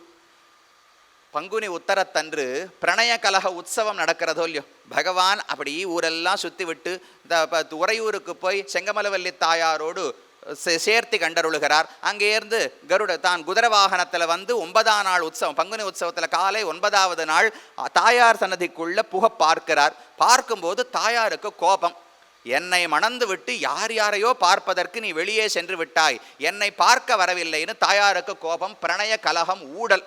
அதனால பகவான் உள்ள வர பார்க்கும்போது கதவை அடைச்சி பகவானை வெளியில தள்ளிவிடுறா தாயார். 3 முறை பகவான் முயற்சிப்பார். முதல் முறை போகும்போது கதவை சாத்திடுவார், திரும்ப வெளில வருவார். திரும்ப உள்ள போக முயற்சிக்கும் போது கதவை அடைத்து விடுவார்கள். 3வது முறையும் கதவை அடைத்து விடுவார்கள். பகவானுக்கு என்ன செய்வதென்று தெரியவில்லை. எப்படி இவளை சாந்தமாக ஆக்குவது? தான் பண்ணது குற்றம்னு அவருக்கு தெரியும், ஆனா அதை தாயார் ஏற்றுக்கொள்ள வேண்டும், மன்னிக்க வேண்டும். என்ன செய்வதுன்னு இவருக்கு தெரியாது. அப்ப பார்த்து நம்மாழ்வார் அங்கு வந்து அவர் போய் தாயாரிடத்துல பேசுவார். நீ தான் கொஞ்சம் மன்னிக்க வேண்டும், பகவான் செய்து தவறு தான், ஆனாலும் நீர் கருணையோடு அவரை ஏற்றுக்கொள்ள வேண்டும்னு நம்மாழ்வார் அவரிடத்துல சொல்லுவார். சொன்னதற்கு பிறகு தாயார் சொல்ற பதிலை கேட்டு பார்க்கணும். இதெல்லாம் அந்த உரையாடல் இப்போதும் நடக்கிறது. அரையர் சுவாமி முதல்ல பெருமாள் பக்கத்துல நின்னுப்பார். இவர் சொல்லும் வார்த்தைகளை எல்லாம் அரையர் சொல்லுவார். அப்புறம் நேரம் அந்த பக்கம் தாயார் பக்கத்தில் பண்டாரி சுவாமி நின்றுருப்பார். அவர் தாயாருடைய பதிலை சொல்லுவார்.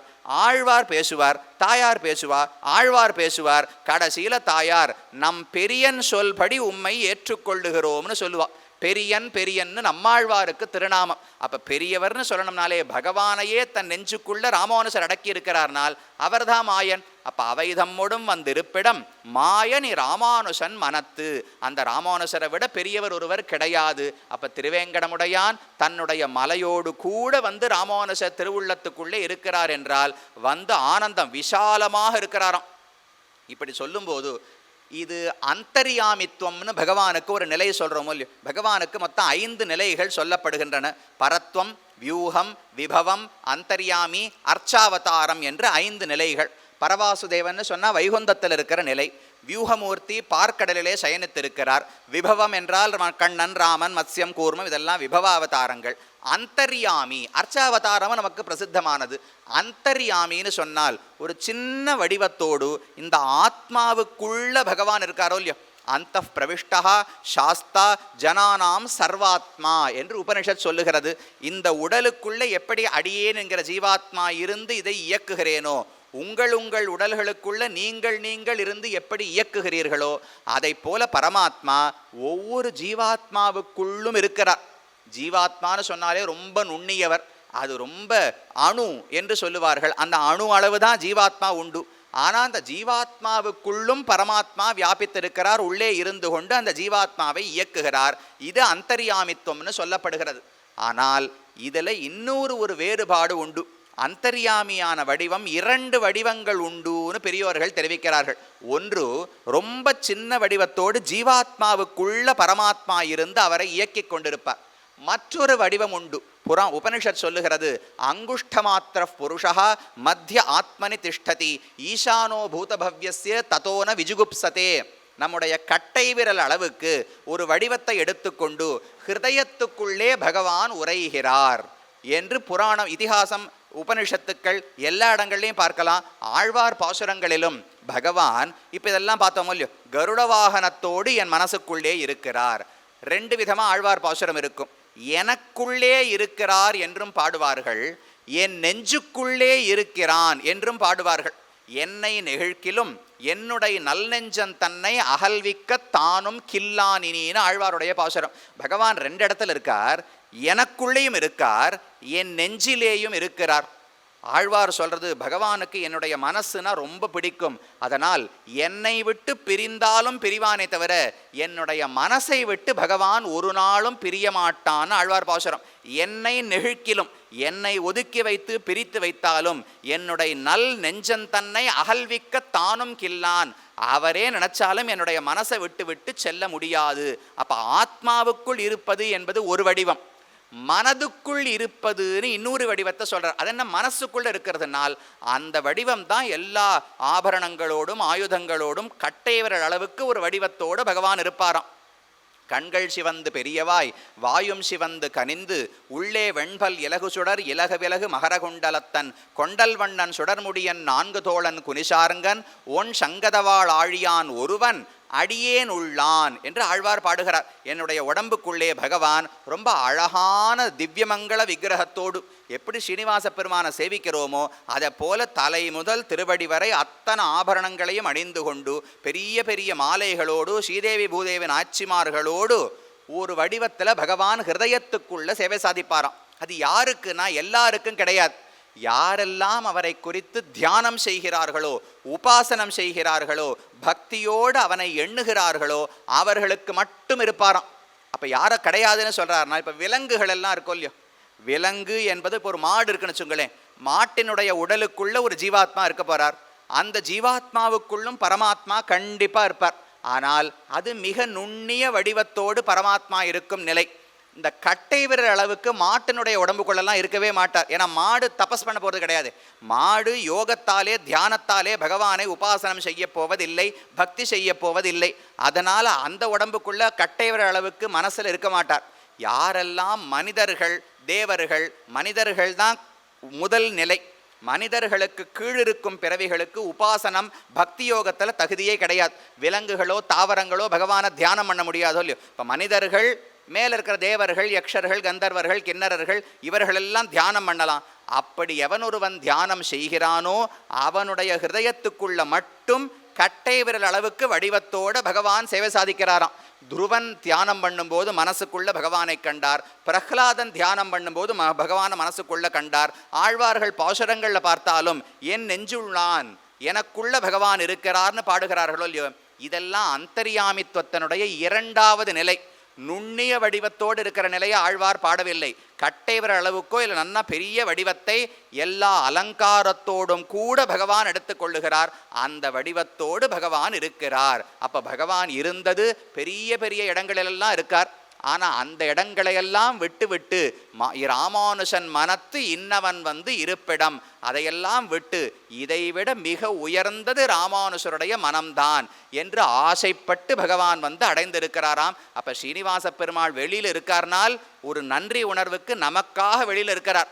அவர் அடைய வேண்டிய இலக்கு ராமானுஷருடைய மனம்தான். அந்த மனத்தை முன்னமே அடைந்து விட்டார் என்று திருவரங்கத்தமுதனார் தெரிவிக்கிறார். இது ஸ்ரீனிவாச பெருமாளுக்கும் சுவாமி ராமானுஷருக்கும் இருக்கக்கூடிய ஒரு நெருக்கமான தொடர்பு. அவரையே தன்னுடைய மனசிலே கொண்டு எங்கு சென்று கொண்டிருந்தாலும் காலக்ஷேபம் சொல்லும்போது சுமந்து மாமலர் நீர் சுடர் தூபம் கொண்டுன்னு படித்தால் உடனே திருவேங்கடமுடையானுக்கு புஷ்ப கைங்கரியம் பண்ண வேண்டுமேன்னு அவருக்கு தோன்றுகிறது. எங்கோ ஸ்ரீரங்கத்தில் ஸ்ரீபாஷ்யம் எழுதத் தொடங்கினால் ஸ்ரீனிவாசே பவதும பரஸ்பன் ஷேமுஷி பக்தி ரூபான்னு ஸ்ரீனிவாச பெருமான் தான் நினைவுக்கு வருகிறார். அவருக்கு ஒரு துன்பம் என்றால் ஓடிப்போய் அப்பனுக்கு சங்காழி அழித்து ரட்சித்தவரும் சுவாமி ராமானுஷர் தான். இதை போல பலவிதமான தொடர்புகள் அந்த ஸ்ரீனிவாச பெருமானே வந்து ராமானுஷர் மனதுக்குள்ள இருக்கிறார். சரி, அவர் மனசுக்குள்ள மட்டும் இருந்தால் எனக்கு என்னன்னால் அந்த ராமானுஷர் இன்னைக்கு நம்ம மனசுக்குள்ள இருக்காரோ இல்லையோ, அதைத்தான் திருவரங்கத்தமுதனா தெரிவிக்கிறார். மாயனி ராமானுஷன் மனத்து இன்று அவன் வந்து இருப்பிடம் எந்த நிதயத்துள்ளே தனக்கு இன்புறவே. ராமானுஷர் ஆனந்தமா எங்க தெரியுமா இருப்பார்? என்னுடைய மனதுக்குள்ளே தான் இருக்கிறார். அப்ப நாம இன்னும் பெரியவர்கள்னு சொல்லிக்கலாம். பகவானை மனதில் கொண்டவர் ராமானுஷரே பெரியவர்னு சொன்னால் அந்த ராமானுஷரையே நம்முடைய மனதில் கொண்டிருந்தோம் என்றால் அப்போ நம்ம விட பெரியவர்கள் உலகத்தில் இருக்கவே முடியாது. அப்படி அகங்காரப்படலாமான்னால் இது ஒன்றும் தவறான அகங்காரம் இல்லையே. ஹிரண்யகசிப்புவுக்கு அகங்காரம் வந்ததுனால் பணத்தால் அகங்காரம், பலத்தால் அகங்காரம், தன்னுடைய சக்தியாலே அகங்காரம். அது வந்தால் 4 பேரை துன்பப்படுத்த முடியும். நான் சிறந்த பக்தன், என் மனசுக்குள்ளே நான் பகவானை கொண்டிருக்கிறேன், ஆழ்வாரை கொண்டிருக்கிறேன், எனக்கு ஒரு கர்வம் வந்தா அதனால் என்ன 4 பேரை அடிக்கவா போகிறேன், உதைக்க போகிறேனா?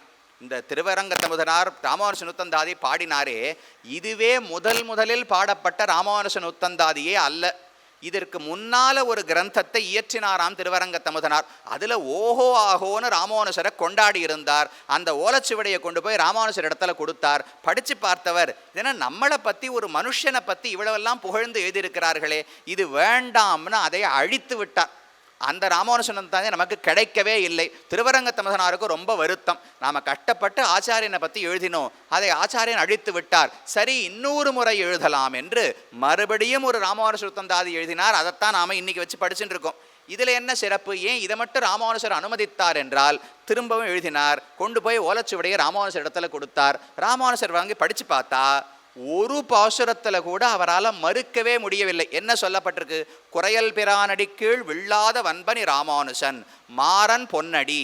எல்லா பாசுரத்திலும் பொய்கையாழ்வார் சொன்னபடிக்கு ராமானுஷர் நடக்கிறார், ஆண்டாள் ஆசைப்பட்டபடிக்கு ராமானுஷர் உபதேசிக்கிறார், நாதமுனிகளுடைய அனுகிரகத்தை பெற்றவர் ராமானுஷர், ஆளவந்தாருடைய திருவடிநிகளே ராமானுஷர் தான். அப்படின்னா இல்லை இதெல்லாம் பொய் நான் சொல்ல முடியும்? இப்போ நமக்கே ஒருத்தர் வந்து இவர் ரொம்ப நன்னா சங்கீதம் வித்வான் பாடினார், ரொம்ப பெரிய பெரிய விருதுகள் எல்லாம் வாங்கியிருக்கார், இல்லை உபன்யாசகர் ரொம்ப நன்னா சொன்னார், ஓஹோ ஆஹோன்னு கொண்டாடினா என்ன சொல்லணும்? ஐயோ அப்படியெல்லாம் ஒன்றும் இல்லை, இனிமே தான் அதெல்லாம் ஏற்படணும், ஞானம் பக்தி எல்லாமே ஆச்சாரியன் கொடுத்தது தான்னு நம்ம சொல்லிடுவோம். அதுவே ஒருத்தர் வந்து இவர் இருக்காரே, அந்த சுவாமி கிட்ட காலக்ஷேபம் பண்ணினவர், ஒரு சங்கீத வித்வான், அந்த பெரிய வித்வான் இருந்தாரே அவர்கிட்ட படித்தவர்னு சொன்னா, ஐயோ அதெல்லாம் ஒன்றும் இல்லை, எனக்கும் ஆழ்வாருக்கு சம்பந்தமே கிடையாது, நான் அவர் பாட்டை படித்ததே கிடையாது, ராமானுஷரை யாருன்னே எனக்கு தெரியாதுன்னு நான் சொல்ல முடியும்? இவர் ராமானுஷர் இடத்துல பக்தி உடையவர்னு சொன்னால் ஆமாம்னு ஏற்றுக்கொள்ளத்தான் வேண்டும், வேற வழியே கிடையாது. அதை போல திருவரங்கத்தமுதனார் வேணும்னு திட்டமிட்டு நேரடியாக ராமானுஷரை புகழ்ந்தால் தானே அவருக்கு பிடிக்கல, மறைமுகமாக புகழலாமே. ஒவ்வொரு பாசுரத்திலும் பகவானையோ ஆழ்வாரையோ ராமானுஷரையோ வெவ்வேறு ஆழ்வார்களை பற்றி பாடி அவர்களோடு தொடர்புடையவர், இவர்கள் காட்டின வழியிலே நடப்பவர்னு பாடினா அவரால் மறுக்கவே முடியாது. அதனால் ஏற்றுக்கொண்டு இன்றளவும் நமக்கு வந்து கொண்டிருக்கிறது. அப்போ அகங்காரம் கொள்ளணும்னா பக்தன் என்கிற கர்வம் தாராளமாக இருக்கலாம். அது இல்லாட்டா என்ன ஆகும்? எல்லாரோடையும் சகஜமாக பழக ஆரம்பிச்சிருவோம். பெரியாழ்வார் திருப்பல்லாண்டு பாடினாரோ இல்லையோ, அதில் ரொம்ப பிரித்து பாசுரம் பாடுறார். வாழாட்பட்டு நின்னீர் உள்ளீரேல் வந்து மண்ணும் மணமும் கொள்மென், கூழாட்பட்டு நென்னீர்களை எங்கள் குழுவினில் புகுதலொட்டோம். எங்களோடலாம் உங்களை சேர்த்துக்க மாட்டோம். யாரானு உலக இன்பங்களிலேயே ஆசை கொண்டு அதற்காகவே உழைத்து லௌகிகனாக வாழ்ந்து கொண்டிருந்தால் எங்கள் குழுவினில் புகுதல் ஒட்டோம், எங்களோட கோஷ்டியில் சேர்த்து கொள்ளவே மாட்டோம்னு ஆழ்வார் பாடினார். என்ன சுவாமி இது நியாயமா? யார் வந்தாலும் அரவணைத்து கொள்ள வேண்டாமா ஒரு பக்தன் என்றால்? அதென்ன நீங்கள் நாங்கள் எங்கள் குழுன்னு ஆழ்வார் பிரிக்கிறார் என்னால் இந்த ஒரே ஒரு இடத்துல பிரிச்சுத்தான் ஆக வேண்டும். பிரிக்காமல் போனால் அது என்ன ராவணனா இருந்தானே கும்பகர்ணனா இருந்தானே அவர்களும் ஒரு ஆத்மா தானே அப்படின்னு அவளையும் சேர்த்துன்றலாமா? நாம் எல்லாம் சேர்ந்து நாம சங்கீர்த்தனம் பண்ணோம்னு ஆசைப்படுறோம்னு வச்சுங்களேன். ஒரு ராவணன் இருக்கார், அந்த ராவணன் வந்தா சரி அவரும் வரட்டும்னு அழைத்து கொண்டால் என்ன ஆகும்? ராவணனா நல்லவனா மாற போறார், நாமும் சேர்ந்து ராவணனா மாறிடுவோம். அப்போ ஒரு பக்தன் ஒரே ஒரு இடத்துல கர்வம் கொண்டுதான் ஆக வேண்டும். நான் பக்தன், அப்ப மற்ற பக்தர்களோடு தான் நான் சேருவேனே தவிர பக்தி இல்லாதவனோடு சேரமாட்டேன், என்னுடைய நன்மைக்காகன்னு பார்த்துத்தானே ஆகணும். அந்த இடத்திலாவது அகங்காரம் சாத்விக அகங்காரத்தை கொள்ளத்தான் வேண்டும். அதைத்தான் சுவாமி ராமானுஜரை நம் மனதில் கொண்டால் நாமும் கொள்ளலாம். அவதன்னொடும் வந்திருப்பிடம் அவன் வந்திருப்பிடம் எந்த நிதயத்துள்ளே தனக்கு இன்புறவே என்று திருவரங்கத்த முதனார் தெரிவிக்கிறார். இப்படி பகவான் ஸ்ரீனிவாச பெருமானே ராமானுஜர் மனத்தில் வந்து இருந்து விட்டாரோ இல்லையோ. ஸ்ரீனிவாசன்னு சொன்னாலே செல்வம், ஸ்ரீ பெரிய பிராட்டியார் அவளே செல்வத்துக்கான தேவதை. அந்த ஸ்ரீனிவாசன் செல்வத்துக்கான தேவதையே தன்னுடைய மார்பில் கொண்ட ஸ்ரீனிவாசன் அவர்தான் பெரிய சொத்து. அந்த சொத்தே தனக்கு கிடைத்து விட்டபடியால் வேறு எந்த பொருளையுமே ராமானுஜர் மதித்ததே கிடையாது. அவருடைய தனியன் சொல்ற மூல்யம் யஹா நித்யம் அச்சுத பதாம்புஜ யுக்ம ருக்ம வியாமோகதா தத் இதராணி திருநாயமேனே. ராமானுஜருக்கு ரொம்ப தங்கத்தில் ஆசை உண்டாம். சுவாமி சன்னியாசின்னு சொல்றீங்களே அதெல்லாம் ஆசை வைக்கக்கூடாது. என்ன ஒரே ஒரு தங்கத்தில் மட்டும் ரொம்ப ஆசை உண்டு ராமானுஜருக்கு. வியாமோகம் கண்மூடித்தனமான ஆசை உண்டு. என்ன தங்கம்னால் பகவானுடைய 2 திருவடிகள் என்கிற தங்கம். யுக்ம ருக்ம வியாமோகதா 2 திருவடிகள் என்கிற தங்கத்தில் இருக்கிற ஆசையாலே ஒருத்தருக்கு தங்கம் கிடைச்சதுன்னு வச்சுங்களேன், அப்புறம் பித்தளை செப்பு வெள்ளி எல்லாம் ஏறெடுத்து பார்ப்பாளான்னு. அதனால உலகப் பொருள்கள் அனைத்தையும் திருநாயமேனே புல்லுக்கு சமமாக ராமானுஜர் நினைத்தார். அப்படி வைராக்கியத்தோடு இருந்தாரே. எப்படி முடிஞ்சதுன்னால் பெரிய செல்வம் தான் கிடைத்து விட்டதே, அப்புறம் சின்ன செல்வத்தில் எப்படி ஆசை வரப்போகிறது? அப்போ பகவானை நம்முடைய மனதில் கொண்டோம் என்றால், ராமானுஜரை மனசில் கொண்டோம் என்றால் நமக்கும் வேறு ஆசைகள் வராது. ஆழ்வாருடைய பாசுரம் மதான் மால் என்னுடைய நெஞ்சத்துக்குள்ள சேலை கண்ணியரும் பெரும் செல்வமும் நன் மக்களும் மேலா தாய் தந்தையரும் அவரே இனி ஆவாரே. பகவான் மாலார் வந்தினால் அடியேன் மனத்தே மன்னினார். பகவான் என்னுடைய மனசுக்குள்ள வந்துட்டார். அதனால் எனக்கு மனைவி மக்கள் தாய் தந்தை செல்வம் சொத்து இது அனைத்துமே அந்த பகவான் தான். அவரை தவிர வேறு எதுவுமே எனக்கு ஒரு பொருட்டல்ல என்று ஆழ்வாரும் பாடுகிறார் என்று ராமானுஜரை பற்றியும் சொல்லுகிறோம். அப்ப நாமும் அப்ப 2 பண்ணணும். ராமானுஜருடைய திருவடிகள் தான் தங்கம்னு புரிந்து கொள்ள வேண்டும். அந்த தங்கத்தை மனதில் கொண்டு வைத்து கொள்ள வேண்டும். நினைப்பது நம்முடைய அதீனம் தானே. ராமானுஜரை நினைத்து நினைத்து பார்க்க வேண்டியது. எப்பொழுதும் எதிராசர் வடிவழகு என் இதயத்தில் இருக்கணும்னால் அதற்கான முயற்சியை நாம் பண்ணணும். பண்ணிட்டோம்னால் அப்போ மற்ற உலகப் பொருள்களில் தானாக ஆசை விட்டு போகும். அப்படி ஒரு நிலை வந்தால் பகவானுக்கு நாம் மிக நெருக்கமானவர்களாக ஆகிவிடுவோம். ராமானுஜரை விட பகவான் ஸ்ரீனிவாச பெருமானுக்கு யாரிடத்தில் அன்பு உண்டுனால் அனந்தாழ்வானிடத்தில் அதிகமான அன்பு. ராமானுஜர் உயர்ந்தவர் தான், ஆனால் அந்த ராமானுஜருடைய சிஷ்யருக்குத்தானே தன்னுடைய சிஷ்யர்னு சொல்லிட்டார். அப்போ நாம் இருக்க வேண்டியது ராமானுஜராக இல்லை, அது நமக்கான காரியமே அல்ல. ராமானுஜருடைய சிஷ்யராக நாம் காட்டிக்கொண்டோம் என்றால் அப்போ நம்மிடத்தில் பகவானுக்கு அன்பு பிறக்கப் போகிறது. அதற்கு மேலே எல்லா நன்மைகளையும் ராமானுஜரே வழங்கி விடுகிறார், பகவானும் வழங்குகிறார். இப்படி ஒரு நெருக்கமான தொடர்பு. ராமானுஜர் கலியுகத்துக்கான ஆச்சாரியன். அப்போ மற்ற யுகங்களுக்கு அவர் வேண்டாமான்னு கேட்க வேண்டாம். சரணாகதி என்பதே கலியுகத்துக்கான மார்க்கம். மற்ற யுகங்களிலெல்லாம் யோகம் தியானம் எல்லாம் நன்னா இருந்தது, சக்தி இருந்தது, ஆயுஸ் இருந்தது. அப்போ கர்மயோகம் ஞான யோகம் பக்தி யோகம் செய்தே மோட்சம் அடைய முடியும். கலியுகத்தில் அதுக்கெல்லாம் நமக்கு வழியே கிடையாது. அப்போ நமக்காக சரணாகதியை எடுத்து சொல்ல வந்தவர் சுவாமி ராமானுஜர். அதை யாரிடத்தில் பண்ணணும்னால் திருவேங்கடமுடையான் கலியுகத்துக்கான தெய்வம், அவரிடத்திலே சரணாகதி செய்து கைங்கரியம் செய்ய வேண்டும் என்பதை தன்னுடைய வாழ்நாளிலே காட்டினார். அந்த ஒரு அனுபவத்தை இன்றைய தினம் நாம் அனுபவிக்க பெற்றோம். ஸ்ரீனிவாச பெருமான் சுவாமி ராமானுஜர் இருவருமாக சேர்ந்திருக்கக்கூடிய இந்த திவ்ய ஆஸ்தானத்திலே அவர்கள் அனுகிரகத்தாலே மேலும் மேலும் நமக்கும் பக்தி வளர்ந்து நமக்கு 4 திருவடி, பகவானுடைய திருவடியும் நம்ம திருவுள்ளத்தில் இருக்கணும், ராமானுஜருடைய திருவடியும் நம்முடைய உள்ளத்திலே இருக்க வேண்டும் என்று பிரார்த்தித்து கொண்டு அமைகிறேன். அடியனுக்கும் இந்த வாய்ப்பு அளித்தமைக்கு கோவில் நிர்வாகத்தவர்கள், ட்ரஸ்ட் சார்பில் இருக்கக்கூடியவர்களுக்கு நன்றி தெரிவித்துக் கொண்டு ஸ்ரீ பகவத் ராமானுஜ சித்தாந்த பிரச்சார சபையார் அவர்களுக்கும் அடியனுடைய கிருத்தஜதையை தெரிவித்துக் கொண்டு உங்களுக்கும் அடியோமோடும் நின்னோடும் பிரிவின்னி 1000 பல்லாண்டு என்று சொல்லி அமைகிறேன். க்ஷமிக்க பிரார்த்திக்கிறேன். ஸ்ரீவைகுண்ட விரக்தாய சுவாமி புஷ்கரணி தட்டே ரமயா ரமமானாய வெங்கடேஷாய மங்களம். ஸ்ரீமன் மகாபூதபுரே ஸ்ரீமத்கேசவ யஜ்வனः காந்திமத்யாம் பிரசூதாய யதிராஜாய மங்களம்.